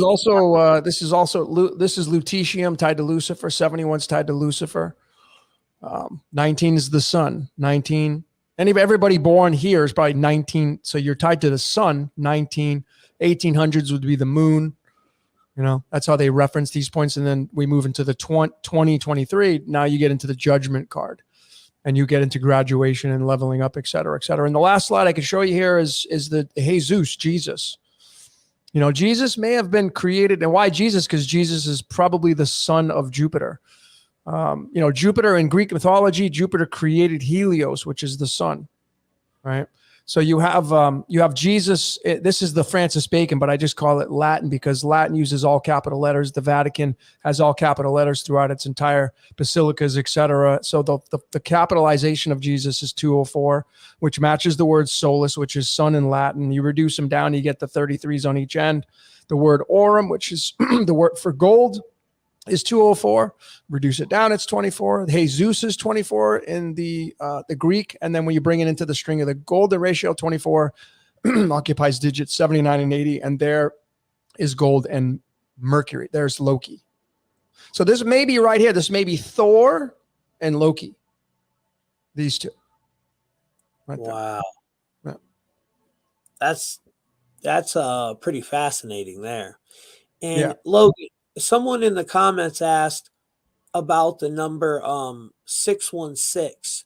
Do you have anything on that number? Because Marvel, the 616 universe, and Paranoid, I seen you do a freaking post on Instagram the other day. You were playing a video game with someone, and you guys were talking about the 616 number. And I got a slide on it that I'll show, but I wanted to ask Logan about it first. Yeah. So in my raw decoder, which is on my Patreon, just for my Patreons, I'm sorry, I have the beast. I decoded the beast. The beast is 61. Is the beast above is 616. What's your Patreon so people can check that out? Decode Your Reality. If you just go Decode Your Reality Patreon, you'll come to my Patreon. You know, I do release stuff there for the public, but if you want all my really good, solid, you know, deep stuff, you gotta do a member stuff. But 616 is the Great Beast, which is you got 6 apostles on the left of Jesus, you have 6 apostles on the right, and then you get Jesus in the middle, 616. So the Great Beast above is the Stargate, which is the astrological chart, which is 13 signs, not 12. 616. 616, if you go study the great, you study the number of the beast, there's these 2 guys who found it's called Papyrus 115. Yes, sir. And 115 is Jupiter. The number of the beast, which occurs in Papyrus 115. It's the oldest scripture of Revelations. They say the oldest version. They found it in like 2017, I guess. And, you know, there's a connection to Caesar, Nero. There's a connection to the number 51, guys, and triple helix, the third strand DNA, and the formula of magic. I see it a lot when people die, too. We see that with the ritual sacrifice, you know, number. And that 51 number is... this is the day they say the Illuminati was formed on May 1st. Of 1776, right? That 51 number, which I've done before, and saying I believe coming up in 2024 we're going to see some very significant events. If you watched our decode on the fall of the House of Usher, we did a breakdown on that connected to the 203 number, Inky and Enlil. And that's that season right there where we always see crazy events happen in between that time period. And then you got March 22nd, 322. And that's the day the Georgia Guidestones was erected, which fell in the 42nd year anniversary of the 322nd day of the year is November 18th, which we're coming up on, which was also in the fall of the House of Usher. Tamerlane Usher, on her newspaper article, it said November 18th.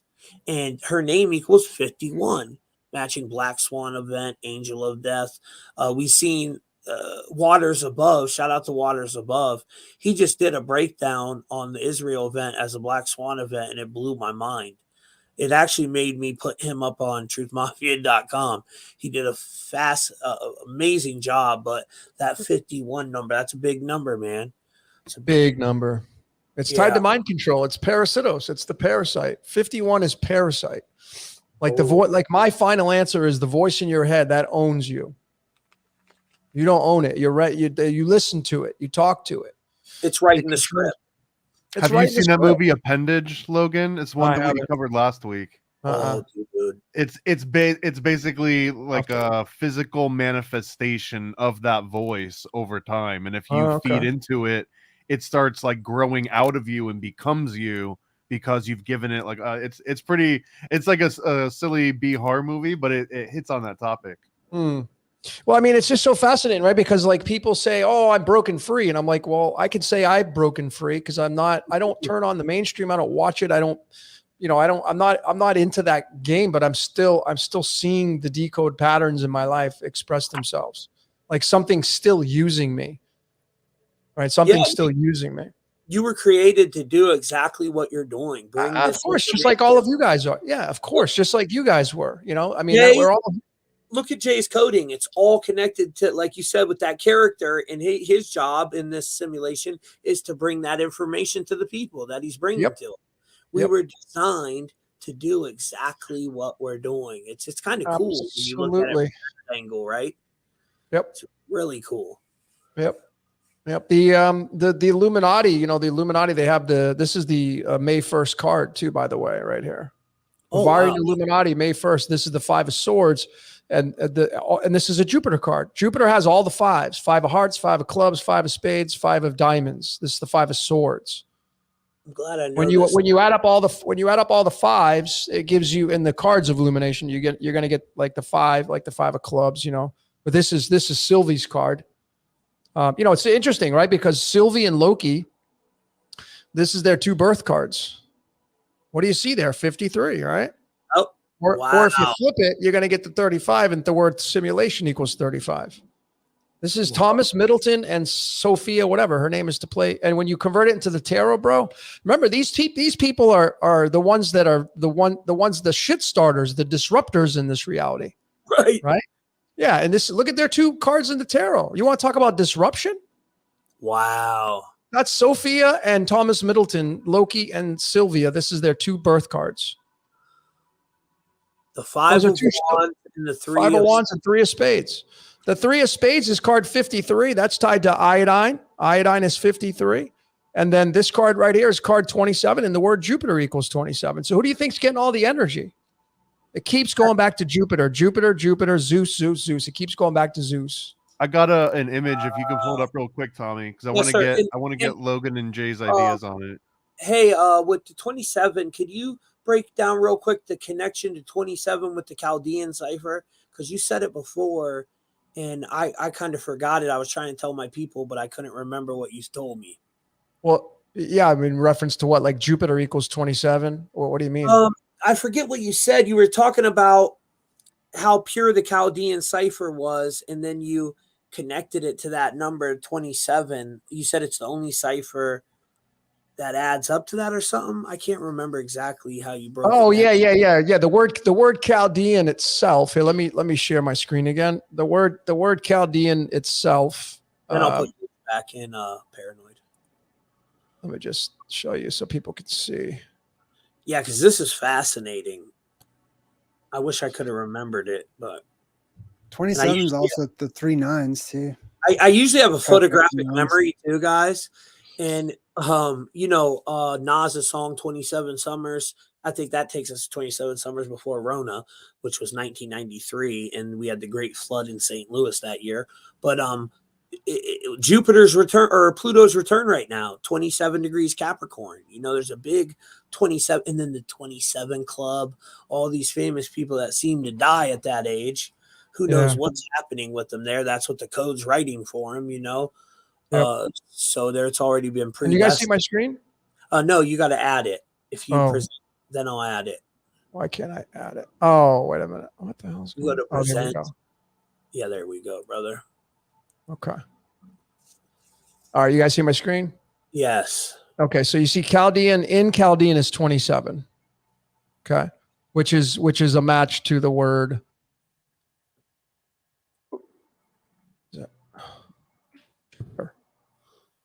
Is a match to the word currency, which is what we're being harvested for, our currency. That's why people say, I'm going to go to heaven. Okay, sure. Right? He said, okay, sure. So Caldean is 27, and then we just go to mathematics, and we go to this amazing website, numberempire.com, and you go to 103, and 103 is the 27th prime number. Now, what's the connecting point? Well, when you take all the letters of the alphabet,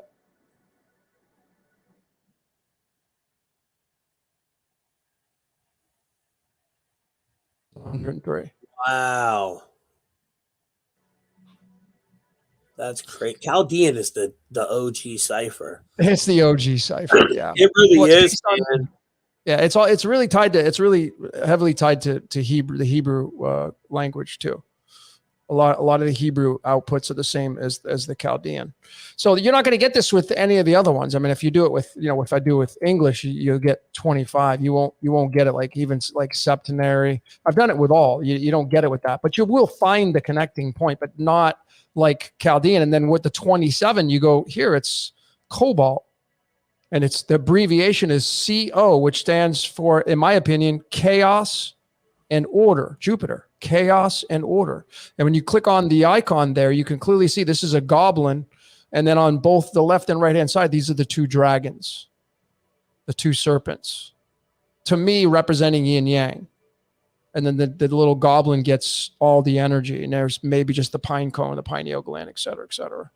Wow. Yeah, they're harvesting our energy, man. That's why they there's definitely some type of consciousness that is feeding off of us, right? Oh yeah. For sure, because you take harvest and you're going to get 26 dollars. The same thing as source. Source is 26. Wow. Which is the same word as prison. which is the same word as planet. Oh my Lord, that 26. Which is this is the Yod He Vahe equals 26 in Hebrew. Oh wow. There you Jehovah go. started like vampire. And it's harvesting our freaking energy. Demiurge That's right. started. Yeah. I think vampire is 27 here. Yeah. See, vampire is Jupiter. Put the S Jupiter's on a vampire. Vampires is 30. Oh, vampires. Yeah. Yes. Sorry about that, Logan. That's And all then good. I want to show you something with your new cipher that you taught me. Now, this is going to show you some synchronicity in my life, guys. It's pretty fascinating. Let me share my screen real quick. Hold on, guys. So on my Facebook, my one page, I wanted to get the name, the handle Tommy Truthful 369. I use 369 all the time, right? But it was gone. So it gave me Tommy Truthful 36. And then Truth Mafia is 36 in that Pi cipher and Caldian. And when I started it, I knew it was 117 in ordinal because that's my birthday, January 17th. So I was aware of that. But I wasn't aware of the 36 connection, which has just manifested in my life over and over and over again. My real name, when you do it, has the 36 connection. And yeah, it's pretty crazy. Like this new Pi cipher, bro, I'm digging it. That's awesome. Already, bro. So yeah, that's pretty cool. Is there any other platforms that you've seen with it yet, or What do you mean with the with Pi? the calculator? No. Anybody else using it? Yeah, so I did it instantly. I watched your video today. I hit Paranoid up. I'm like, bro, I wrote the whole cipher out for him based on your information. I screenshotted it and I wrote it out and sent him an email. I was like, brother, please get this up before we go live. And yeah, there it is, guys. So what we're talking about. The word Phoenix equals 36. Oh, wow. I didn't know that. Yeah, and remember, Tommy, you're born on the same day as Jim Carrey, who's got the 10 of diamonds, which is the 36 card in the deck. Oh, wow. Yeah, I do have that, like Jim. So see, all of us, like my kind of final answer on all this is that we're at the end stretch here of this reality, and you know the whole Tower of Babel story, which is Genesis 11 verses 9. There's Jupiter, or the 119. And the tower is where everybody kind of gets spread out over the earth because they figured it out. See, the whole story was making a tower to go up to heaven. That story means us making information to figure out how this reality works. And we're climbing and getting to the top. And when you get to the top, the explosion happens and then we all get scattered.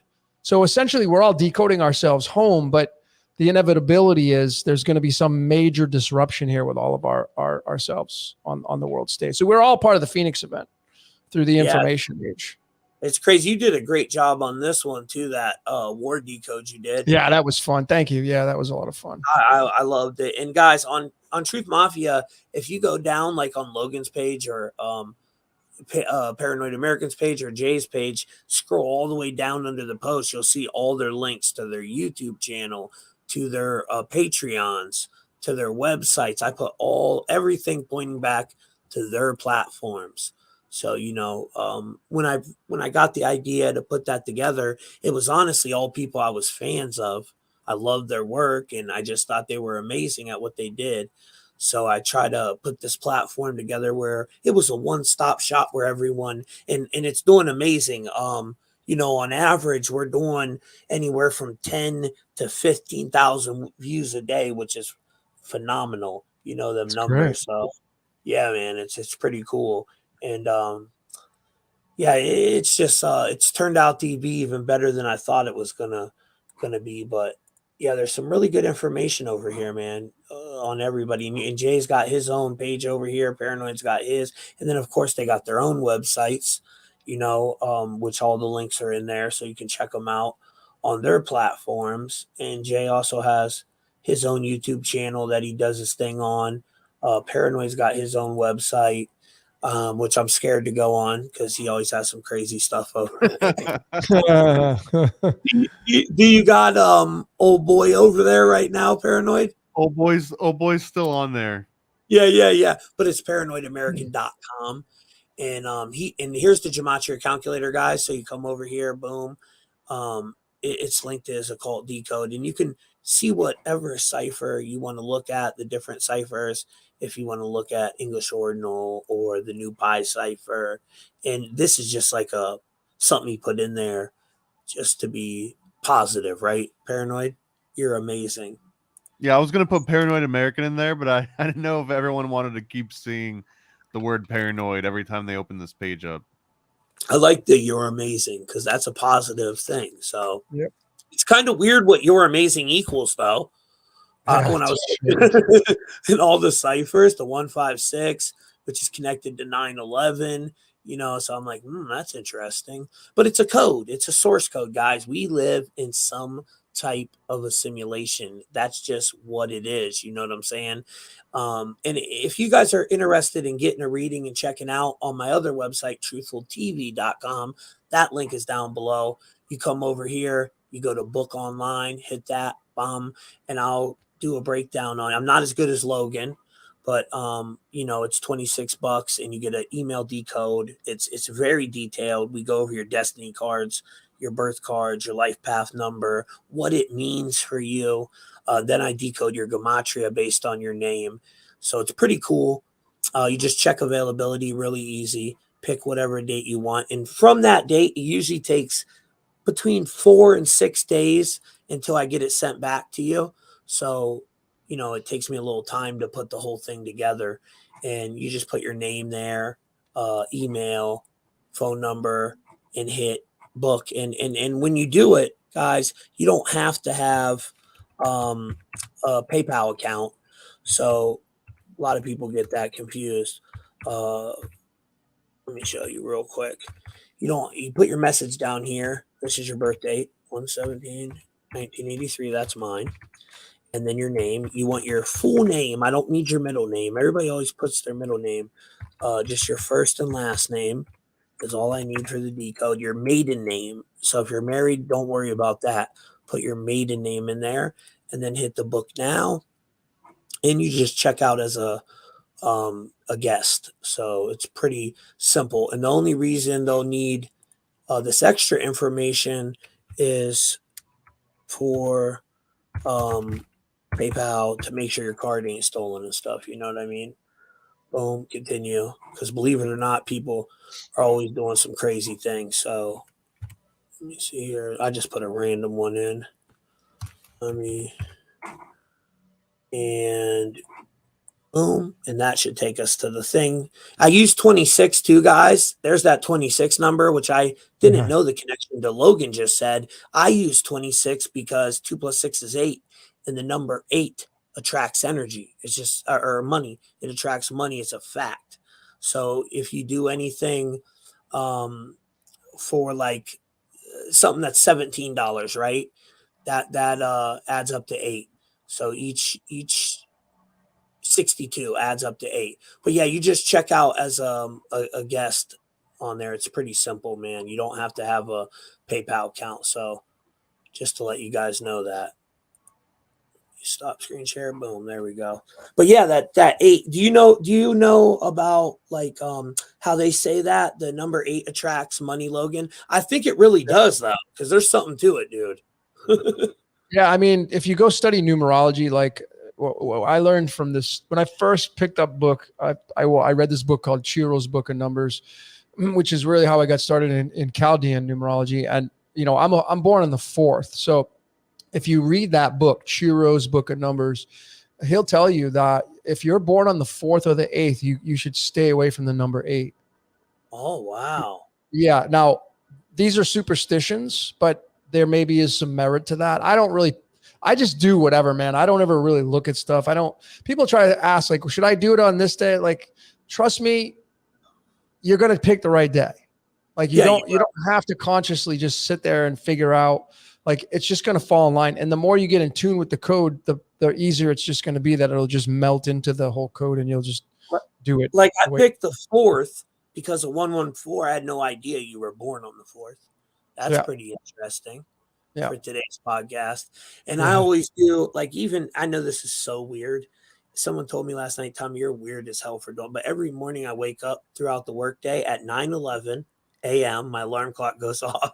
I just do things by the numbers, but I probably would do it anyways, like you said.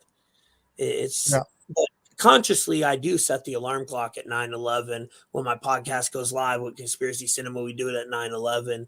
I just try to put some positive educational energy back into that frequency, because they've used it it's been used in negative ways a lot too, right? With the 9/11, Sure. which is the number 11. And I think there's a connection to 11 with portal energy, some type of portal energy. Like on 9/11, the flight 11 hit 2 11s in the sky, 11 crew members on the plane in the 11th city, New York City, 11 letters. We invade Afghanistan, 11 letters. So there's something up with that code in the source code, with this 11. Well, yeah, it's if you go study I don't, did I have it in my, no, it's in for my Patreons, but I'll tell all of you here. 11 is the number of sodium on the periodic table. And the word red in Caldian numerology equals 11. And that's the pill color that Neo swallows to go down into the matrix. When you study sodium alchemically and you study the electron configuration, the electron configuration of sodium is 281. And 281 is a prime number. And not only is 281 a prime number, but it's tied to Jupiter. So you have the 11 seemingly being the prison that you go down into, and then you become the number 10. And now you have, the word 10 is the same numerology as man. They're both 415 in Caldean. 10 is neon, which means Neo. So Neo goes down into sodium, which is the number 11. That's why Jesus says, ye are the salt of the earth. You go down into the, so it's all about, it's alchemy, man. It's all alchemy, numerology, alchemy, tarot. They all fit together. The calendar, all that kind of stuff. They all fit together. And when you study alchemy, man, and the electron configurations, and you study how many isotopes they have, like tin has the most stable isotopes, got 10 of them. So then you reference Greek mythology, and you can see how the stories of Zeus incarnating to become a player in the game. Many references of Jupiter incarnating to play the game. Many. The great Olympian, right? So this is where you're going to get the context of maybe the fallen angel story. My whole take is that the 50th card in the deck is the King of Cups. And the King of Cups converts into the King of Hearts. And this is the 13th card in the deck. And now you're going to get that magical number 13, which is tied to the luminary body, the 13 being the Christ, being the middle of the 12 zodiac signs. The death card, right? Yeah, it can be because it's spiritual death. Positive. Yeah, the spirit dies and it goes down into matter. You have to eliminate the spiritual self. You come down into matter. Now light slows itself down, and when light slows down, it becomes a physical form, which becomes you. So you reference, like, even you were saying how big the 63 is. Well, in theology, Genesis 6 verses 3, it clearly says there, God speaking, that my spirit shall not reside in man forever. The spirit of God inside of you. And then it goes on to say, for man shall only live to be 120. Yeah. And 120 is the weight of antimony, which is the 51st element, which is tied to the all-seeing eye in your brain. Whoa. Yeah. That's interesting, right? Yeah, it's very interesting. Uh-huh. When you was talking about alchemy, we had exactly 666 people in the live at that exact second. I screenshotted it. That's nice. Pretty great. I love seeing all the synchronicity to this reality that we live in. It's so cool, brother. And Paranoid, what did you want to show Logan and Jay with this, bro? For anyone that's even watching, like, we were talking about comics and Loki. Why are we talking about tarot now? Well, this is Sylvie in the comic series, and she's known also as the Enchantress. It's like a whole long backstory, but this is her, and here she is doing the tarot. And it's funny that you guys kept bringing up 9/11 over and over, because if you look on the far left side, this is issue number 9, and then on the far right side, you've got these two candles which kind of have the 11, and this is And I mean, we're not just reading into tarot. Like, here's tarot, here's numerology, here's magic. This is from the Scarlet Witch series, which is another Netflix series that's probably worth breaking down and doing some occult decode. But I just wanted to ask too. Obviously, Vision and Scarlet Witch are these tarot cards that she's got, and it says glamour and illusion over here on the right. But do any of these representations of the tarot cards speak out as being like actual tarot cards? June 9th too, 6/9. There's the June 9th, the same. Yeah. So Same day as Loki release. Yeah. Yep.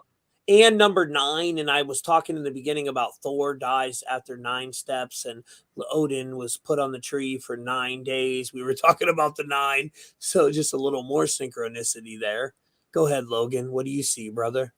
Well, I mean, she's got the green and yellow on, right? That's that praseodymium color. That's the first color that enters into the Gemini symbol. The Gemini color. Yep. Wow, she's got some figure 8s there on her legs, representing infinity, or 0, But really, kind of, I guess the summarization of how this reality works is that what entices, like maybe this is just a vacation spot for spirit.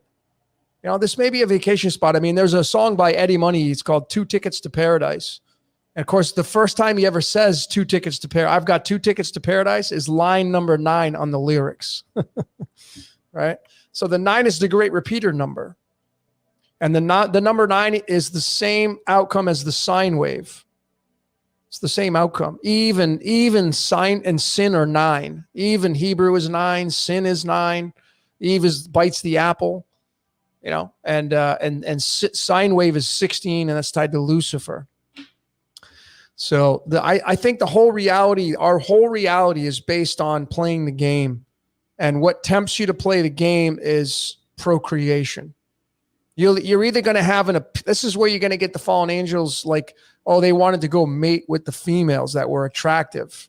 So now you're going to get that story fitting into the box, but you're also going to have the aspect of like Elvis sang that song, Suspicious Minds, and he says, we're caught in a trap and I can't get out because I love you too much, baby. He's talking about life. Hotel California. You can check out anytime you like, but you can never leave. There's merit to that. So I just think the whole, like, the enchantment under the sea dance on Back to the Future, right? It's all, think about that. It's enticement. And we're entertainment down here. And this is exactly how I feel this reality is. You're being watched. You can go be doing the yada, yada, yada behind closed doors, but I promise you're being watched. Somebody's watching me is the truth. You're being watched. And this reality is based on chasing ass, procreation. And if you're not chasing ass, you're going to be chasing something to build. You're going to go create an empire. You're going to go create a corporation. You're going to open up a business. You're going to fall in love with it until it crashes and burns and you'll go build something else. Or maybe you won't recuperate. Right. That's our whole reality, folks. It's based on love. And love is 21 in numerology, and the world card is 21 in numerology. So this is all about coming down here and playing the game and being a character. And you're in a reality show, and you're the star of the movie. You're that star, right? Some people just they're not stars though. They're extras in somebody else's movie because you're too busy trying to, like, I'm going to go beat the system. I'm going to go fight the Jesuits and the Society of Jesus. I'm going to go get them. When you don't realize that they incarnated to play their role. And you're just giving them energy, and you're wasting your whole, you're not wasting it, because I know some people, I look at them and I'm like, it makes me grateful that I didn't get to have their code. I wouldn't want to have that code. Like going and fighting the system. Oh God, that must, like Alex Jones. I mean, the guy's so scripted, his whole reality. I would hate to have gotten his code. You know how much stress that guy's under? All the lawsuits. Like, that's like pins and needles, fear. You're like, oh my God, dude. And you can see it in the guy. Hilarious. I always call him Alex. Totally, dude. Again, if you look at it like a movie, he's so funny. He's the ultimate warrior to me. He's the ultimate warrior of the conspiracy world. Charlie, thank you for donating to Jay. Is that your thing, Jay? In Chelsea, I got your message, honey. So email me at this email right here. I'll put it on the screen. And anyone that needs to get a hold of me for a reading, just email me there, guys. Only use that one for it. truthmafia117@proton.me. And sorry, Logan, go ahead, brother. Oh, But it's no, okay, you're man. right. There is, you know, I was caught up in that whole thing with, at first I thought, because, you know, that's how it was taught in the Gematria community, bro. Yeah, of course. Oh, this is this. And then when I started watching you, it made me realize, man, a lot of this is just a source code. You know, it's a lot of this is happening organically. But I do think there are people that know how to manipulate the energy too. If I know how to do it, they know how to do it. It's that famous saying, millionaires don't have astrologists and numerologists, billionaires do. Yep. You know Yeah, but I saying? mean, once you start looking at that code, it's kind of like, okay, so let's hypothetically say that there's energy down here in this reality, and they're in the form of angels and demons, good guys and bad guys, energetically, right? And let's say that you're like this drug addict, and you're in the slums of the streets, and you're just drinking or shooting up all the time. Do you think an angel is going to be attached to you energetically? Of course not. You'd be like the demons would have their way with you, right? Right. But if you maybe you go along the way, you find some preacher, you go to church one day, you know, and you find your way back, and the preacher gets you to clean your act up, and you quit the drugs, and you get back on your feet. And next thing you know, the demon that's running you is like, I have no use for this dude anymore. So he's like, okay, well, you know what, angels, you take them. And now they get their turn at now controlling that person through the strings. And I feel like there's a lot of merit to this entire example here. So this goes in line with us as decoders. It's like when you wake up from the realization that whatever created this reality is the boss of all things. It's a Ponzi scheme. The whole thing is a Ponzi scheme. I love that. Yeah, I mean, Ponzi scheme equals 53 in numerology. That's tied to Jupiter. Jupiter's tied to I make peace and create evil. So if you're a fan of theology, well, it's Ra, and it looks like it's Jupiter that leads the way. But it has its henchmen, which is the angels and demons. And because I mean, you go study the Society of Jesus, like I did. I went and studied the history of that organization. And when you go study the history of the organization, they would take you up in the caves of their monastery or whatever, and they would teach you that there are angels and demons that are running this reality. That's what they would teach you if you go study it. Did now, you I'm not see, saying it. There was also a thing they would do that they would like reprogram the person. Did you ever see that in the they would do like some type of hypnosis to them for 3 days. Yeah, I'll send you a link to this research. It's fascinating, bro. I'm like, what type of mind control is going on there? You know? Yeah, for sure. For sure. But so they taught that in it that you would there's angels and demons running it, which are probably the archons, right? Well, I mean, you could definitely correlate that to the archons. You know, you could correlate it to being one source, getting all the energy. But at the same time, you know, like think about it. So now if we have all these people that are essentially waking up, and you're starting to see that we live in a predestined reality, and you have all these options, yes, but you don't have a choice in the matter.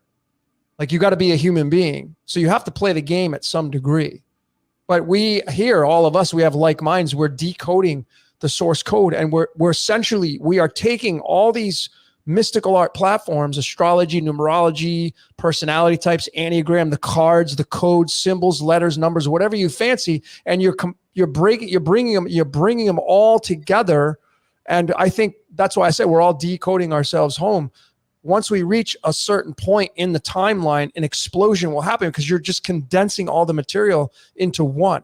And this is maybe where you're going to get into Philip K. Dick's book called Minority Report, where you move into a perfected society. So the perfected society, the paradise that's talked about in the Bible, just maybe a digital one. I mean, they're already doing it now. I mean, look at the images, Tommy, that you've created. Your damn art is off the hook. Right? You're just typing in and it's creating it for you, but you're the brains behind the code. You're telling the code what to do, and then the code is operating through your mindset. So it's essentially, that's the lineage of it. Could this be like Solomon, like summoning the demons to do the work? Exactly. Wow. Exactly. And so and that Damon's is the computer code, right? That play off in the distance. If you study computer code and how it works, that's where demon and Damon come into play.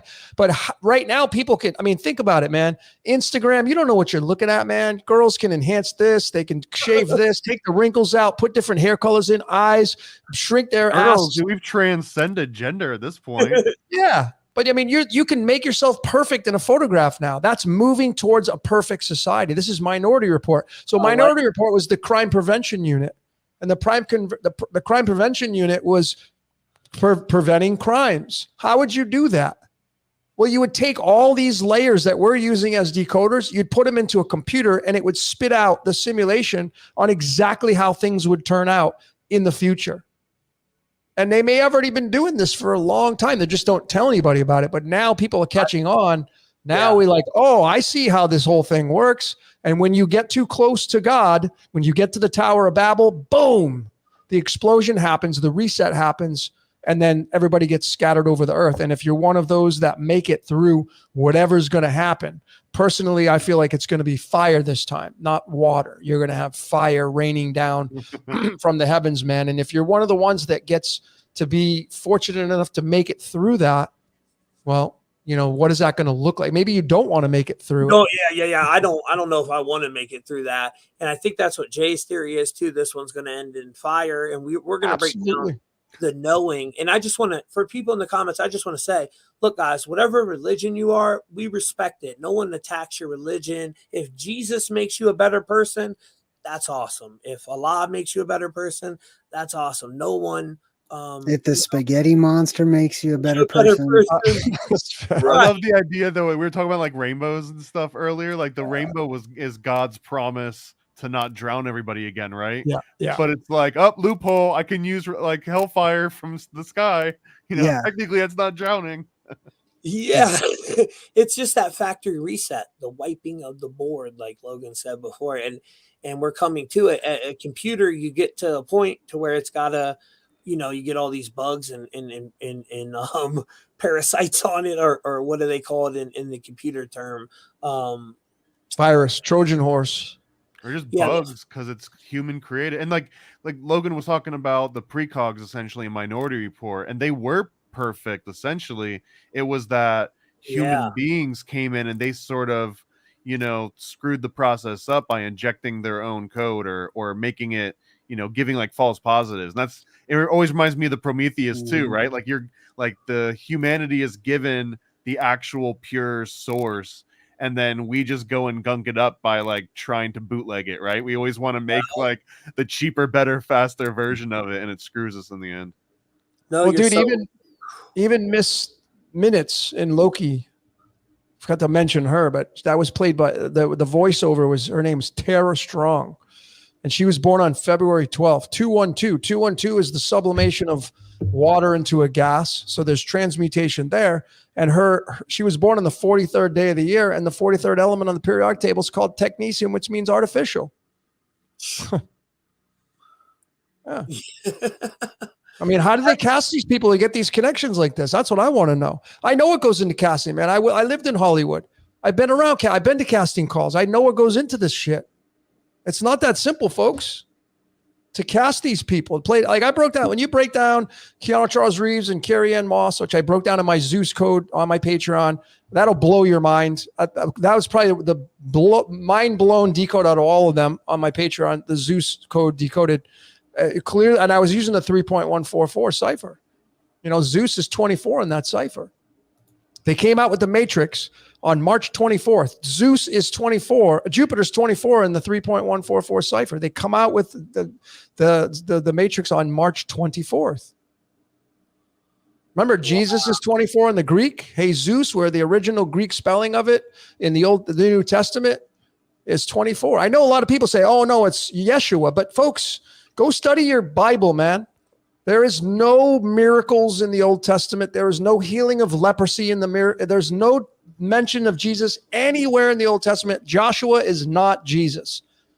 Oh, did they say that in the Gnostic culture or something? That Joshua is Jesus, right? In the Gnostic culture, I That's what believe. they say. Yeah, that's what they say. But there's clearly that there's a defining moment of the Old and New Testament, because when Jesus came on the scene in the context of the story of the New Testament, there was nobody getting hanged. There was nobody getting killed in the Old Testament. It was all a much different story.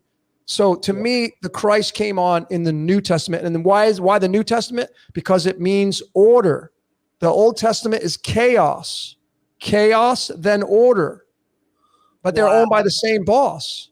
And in Logan, real quick, brother, with that whole 69 connection to when this released on June 9th, and then the comic book, right? And you showed the 69 trapped in the matrix of 69 in Caldian. And then the reflection of 69 is tumbling down the rabbit hole in that 50 number that you brought. This is my boy Eyes to See Decode. Shout out, he does decoding on Truth. He's a big fan of yours, obviously, as you can tell. Huge fan of yours, brother. But yeah, he's on truthmafia.com. And then Life is But a Dream, 50, Flesh Prison, 50, Fallen Elohim, 50, Tree of Death. So man, it's crazy when you look into that code. There's something with it. I mean, there's something with it for sure. I mean, again, we're moving into a stage of cryptocurrency now. A lot of people don't want to accept that. It's clear that with these ages are just movies. The movie's changing. The movie's changing. So like, you don't have to like it. You can get mad at it. You can get angry at it, but you should be rejoicing because the movie's about to change. Jay's movie's about to come on. Jay's movie. Yeah, new movie. Come on. It's called The Plasma Apocalypse. That's the movie that's coming on next. Yeah. I think we're moving into it. Got to get through it though, Yeah. And Logan, when you started out, you used to get in, didn't you used to look into pole shift and stuff? Oh yeah, dude. I mean, when I was kind of asleep, when I was this pole shift, I was following Alex Jones. I was like, I thought he was a big hoot, man, because he's funny, dude. I laugh at how mad he gets. He's just so in character. I love it. I like to decode him because I like the source code connected to him. So it's funny to decode him. And then you get all of his fans watching the video. And when I'll play him, they'll be like, oh, yeah, they think I'm playing him because I'm a fan. But really, I'm just decoding him, looking at, because he does make me laugh. Oh, dude, he cracks me the hell up. He's hilarious. What do you think about him being Bill Hicks? Do you think there's a connection to that? Yeah, I mean, there may be, but I mean, then you can get into cloning and, I mean, who knows? There's no way to prove it. It's fun to talk about. It's fun to talk about, yeah. I feel like it's an insult to Bill Hicks a little bit. Yeah, I think so. Because Alex Jones certainly ain't no comedian. Well, he is in his own way, being realistic. But Bill Hicks. Yeah, but I mean, if anyone that actually cares, there's a stand-up with Alex Jones opened for Doug Stanhope. I think it was in Austin. Oh, is that 20 right? Years ago. If you go on YouTube and just search Alex Jones, Doug Stanhope, and the man does not know how to warm up a crowd for a stand-up, comedy act. I don't know, unless that's part of the act of like transitioning into Alex Jones is like to pretend like you don't know. I don't know, but I do feel like it's a dig at Bill Hicks because Bill Hicks is like a god essentially. Oh, he's amazing. He was hilarious. He died at 33. Funny. That Christ number. And so Jay, what do you think about the whole code connected to the plasma apocalypse thing, brother? Because I know you're just getting familiar with all the Gematria stuff, right? I've been familiar with it. I just not my thing. I'm more of like a images kind of person than a numbers person, Yeah, you do. It reminds me too much of math homework, man. It makes me scared.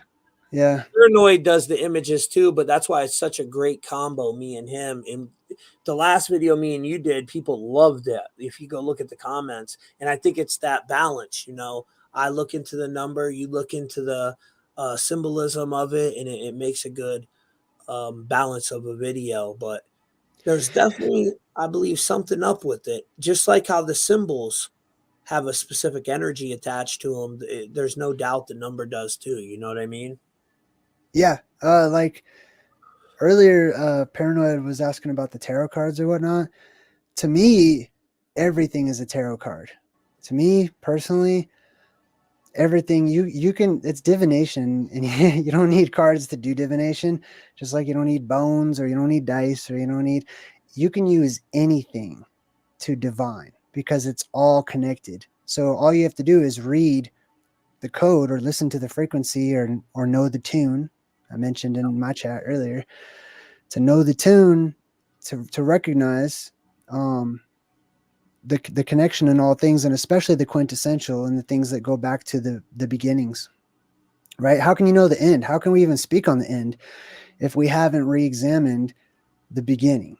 You know, if the beginning, like in academics, if the beginning is just all unknown and, you know, a bunch of bland, vague, gibberish garbage of reaching for straws, there's no way you could talk about the apocalypse.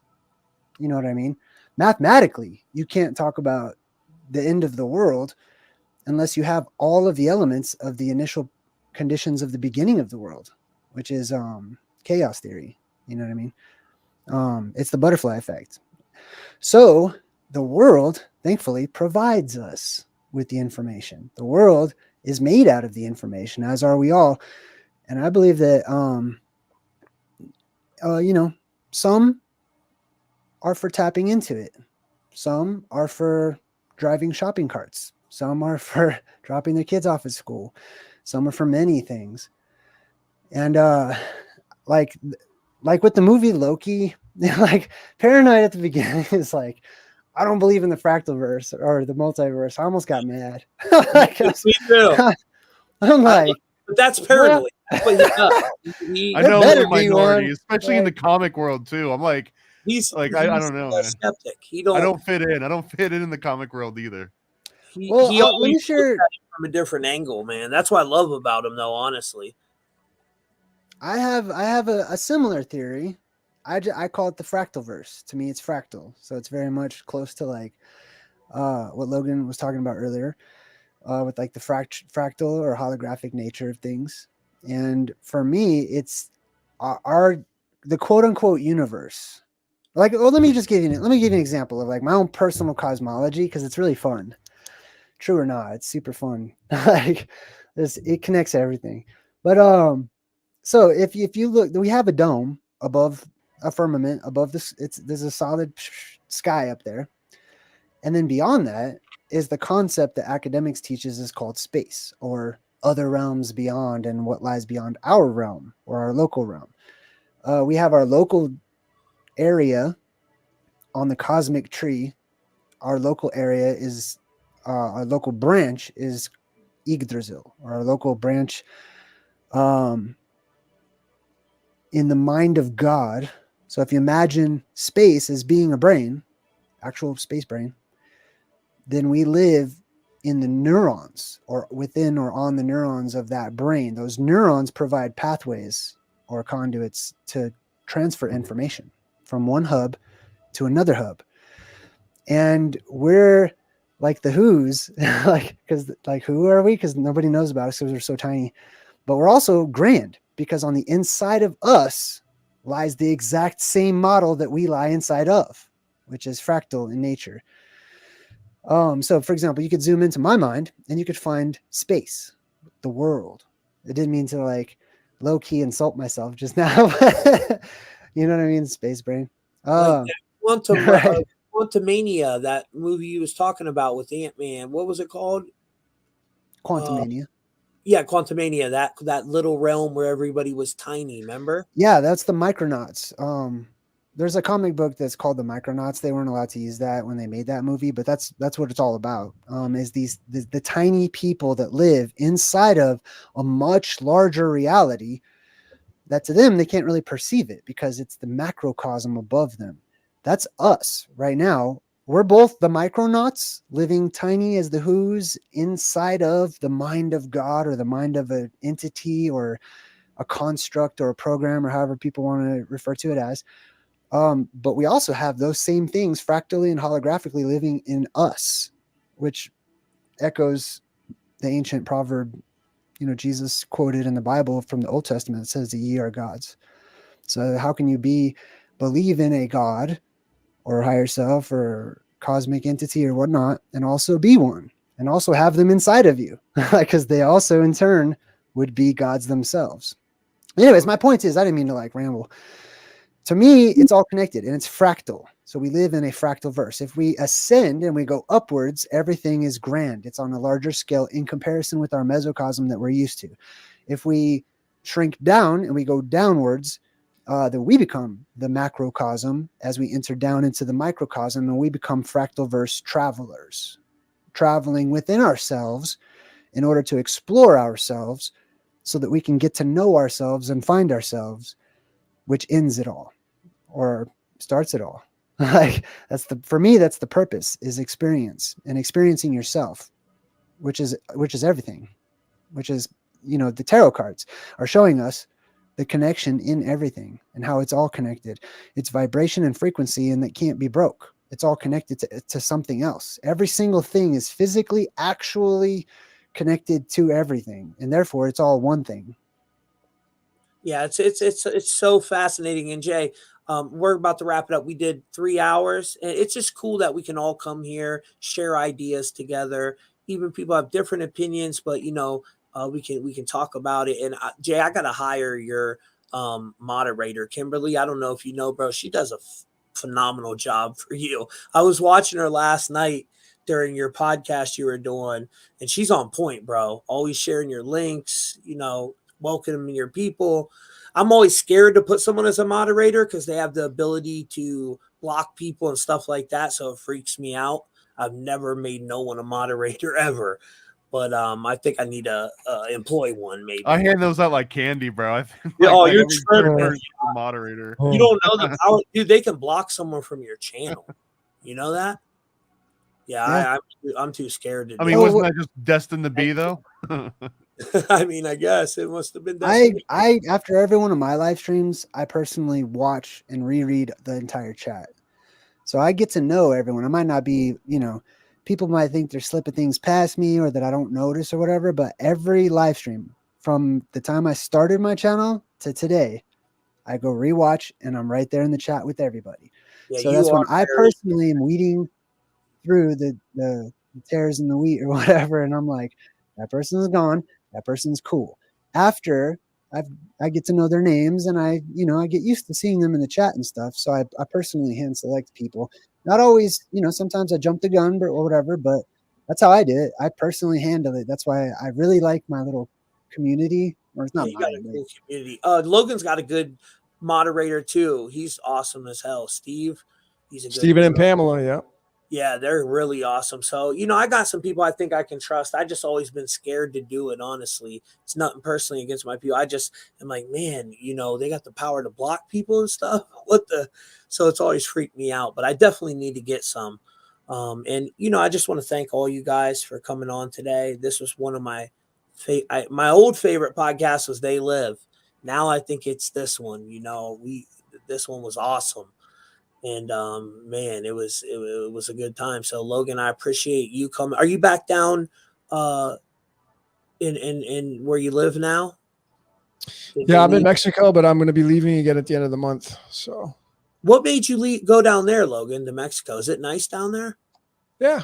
I like warm weather, man. I don't like cold.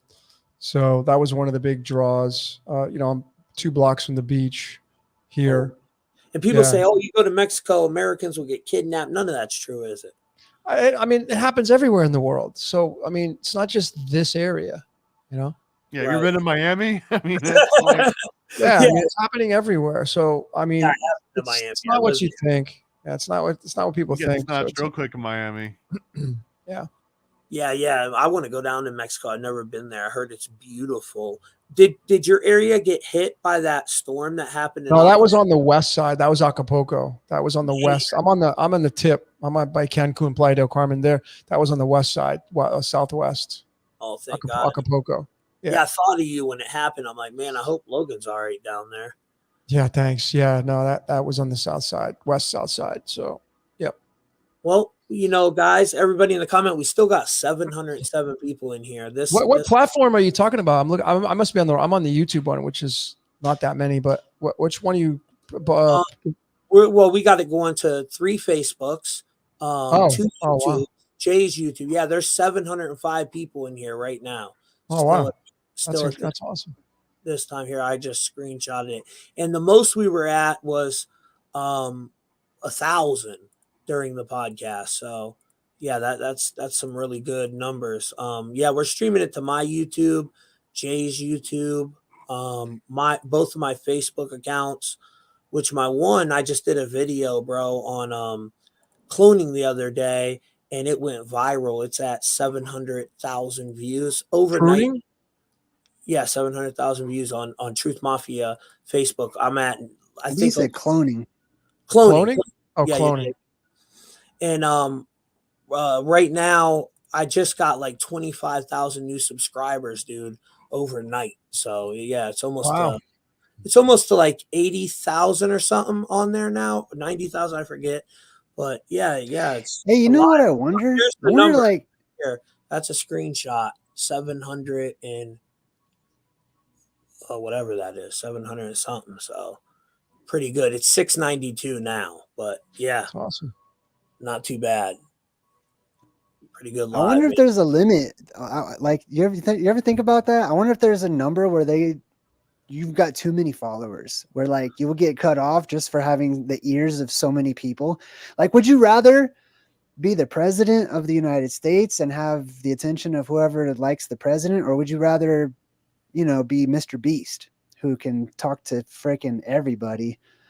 You know what I mean? He's got like the attention of the whole world, and people tune in and care more about what the talking heads say on YouTube or whatever. Yeah, he has more followers than any president ever. And that's pretty powerful. Like, what about that dude PewDiePie? Remember him? He's like a gamer.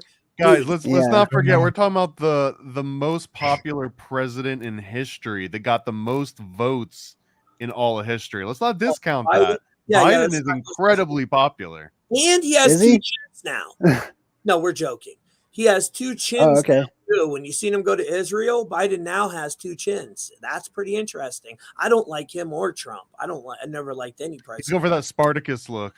Yeah. Anything about the Spartacus look, and his skin's falling off his neck. I mean, I don't know what's going on with that dude.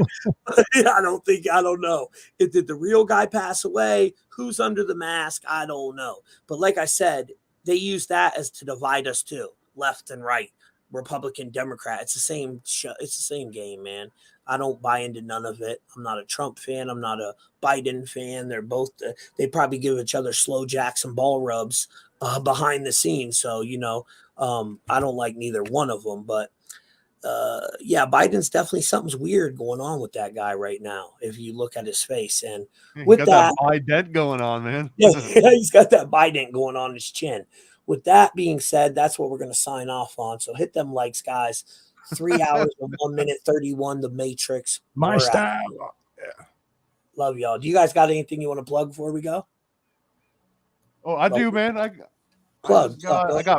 got 400 pounds of comics that showed up in my driveway today. So what? You can't see them. Yeah, right now they've all got these nice little perforated like protectors so that the covers don't get messed up. But like, nice.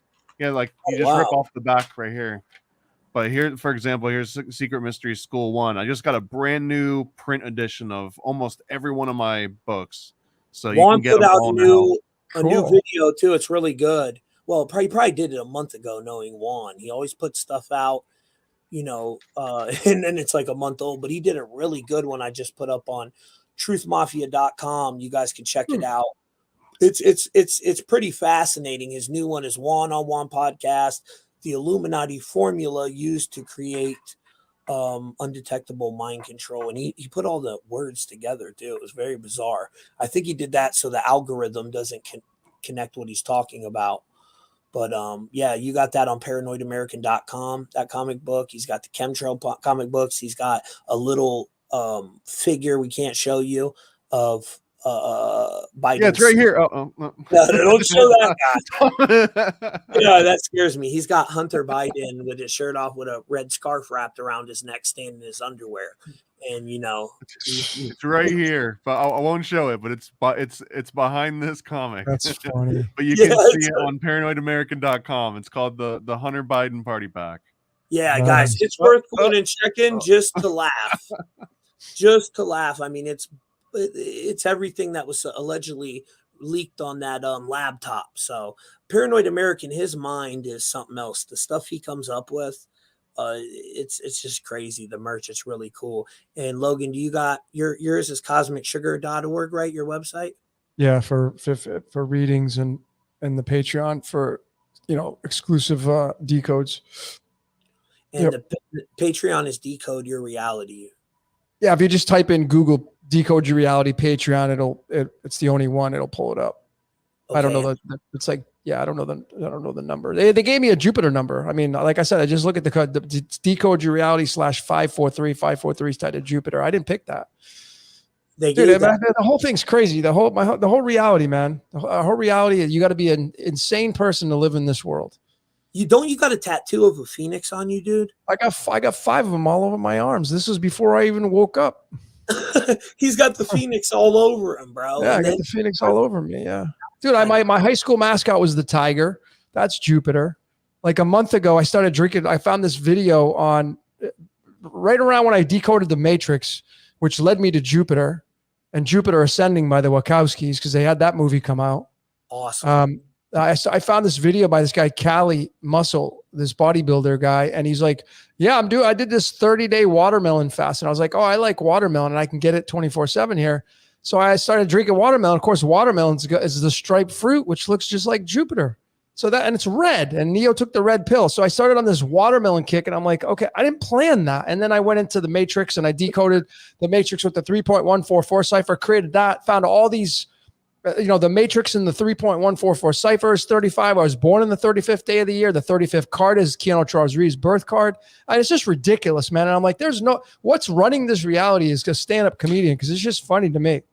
Well, you got that Matrix code within this simulation. I always tell people there's different characters. Some people are not. I believe a lot of these people are non-player characters too, dude. Like, I don't know what's up with them, but when you decode them, their birth cards don't line up. Like, I found this weird connection with what our birth cards are lining up with life path numbers. Like, I'm a life path number 3. My birth card is the Hangman and the Empress, which the Hangman is 12. 1 + 2 is 3. It all comes back to the 3. Thomas is a 3-2 Paranoid American. He has the same. He actually has the World card, which is 21, right? And the Empress. So he has one different card than me, but mine and his coding is almost identical. And we didn't plan to become co-host. It just happened. It's so weird, bro. And then Jay's coding is connected too. I anytime I do a reading on DOENUT, or like I just did one on Juan, and then I asked the girl, I said, how did you find me? Did you find me through Juan?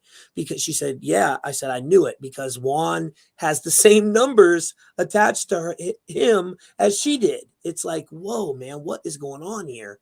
Yeah. It's really interesting to see all them connections. I think it's just so cool. And Jay, do you got anything, brother, that you would like to plug? I put your membership stuff in the description. I got to update it with Logan's website too. I want to plug the people, all you good people out there.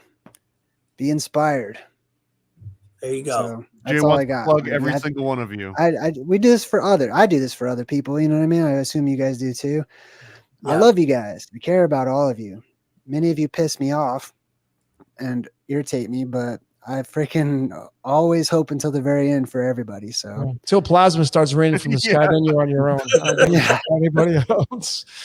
Love you all until hellfire rains down. Until plasma comes, you're on your own, man. Until plasma comes and rains down, but hey, at least Jay educated you on what's to come. So get prepared for it. When the power goes out and they try to tell you it's an EMP, it's probably not. If you see Jay running, follow him.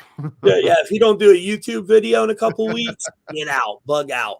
So with that being said, guys, we love y'all. And now we're ending at 3:08. Look at that, how that manifested.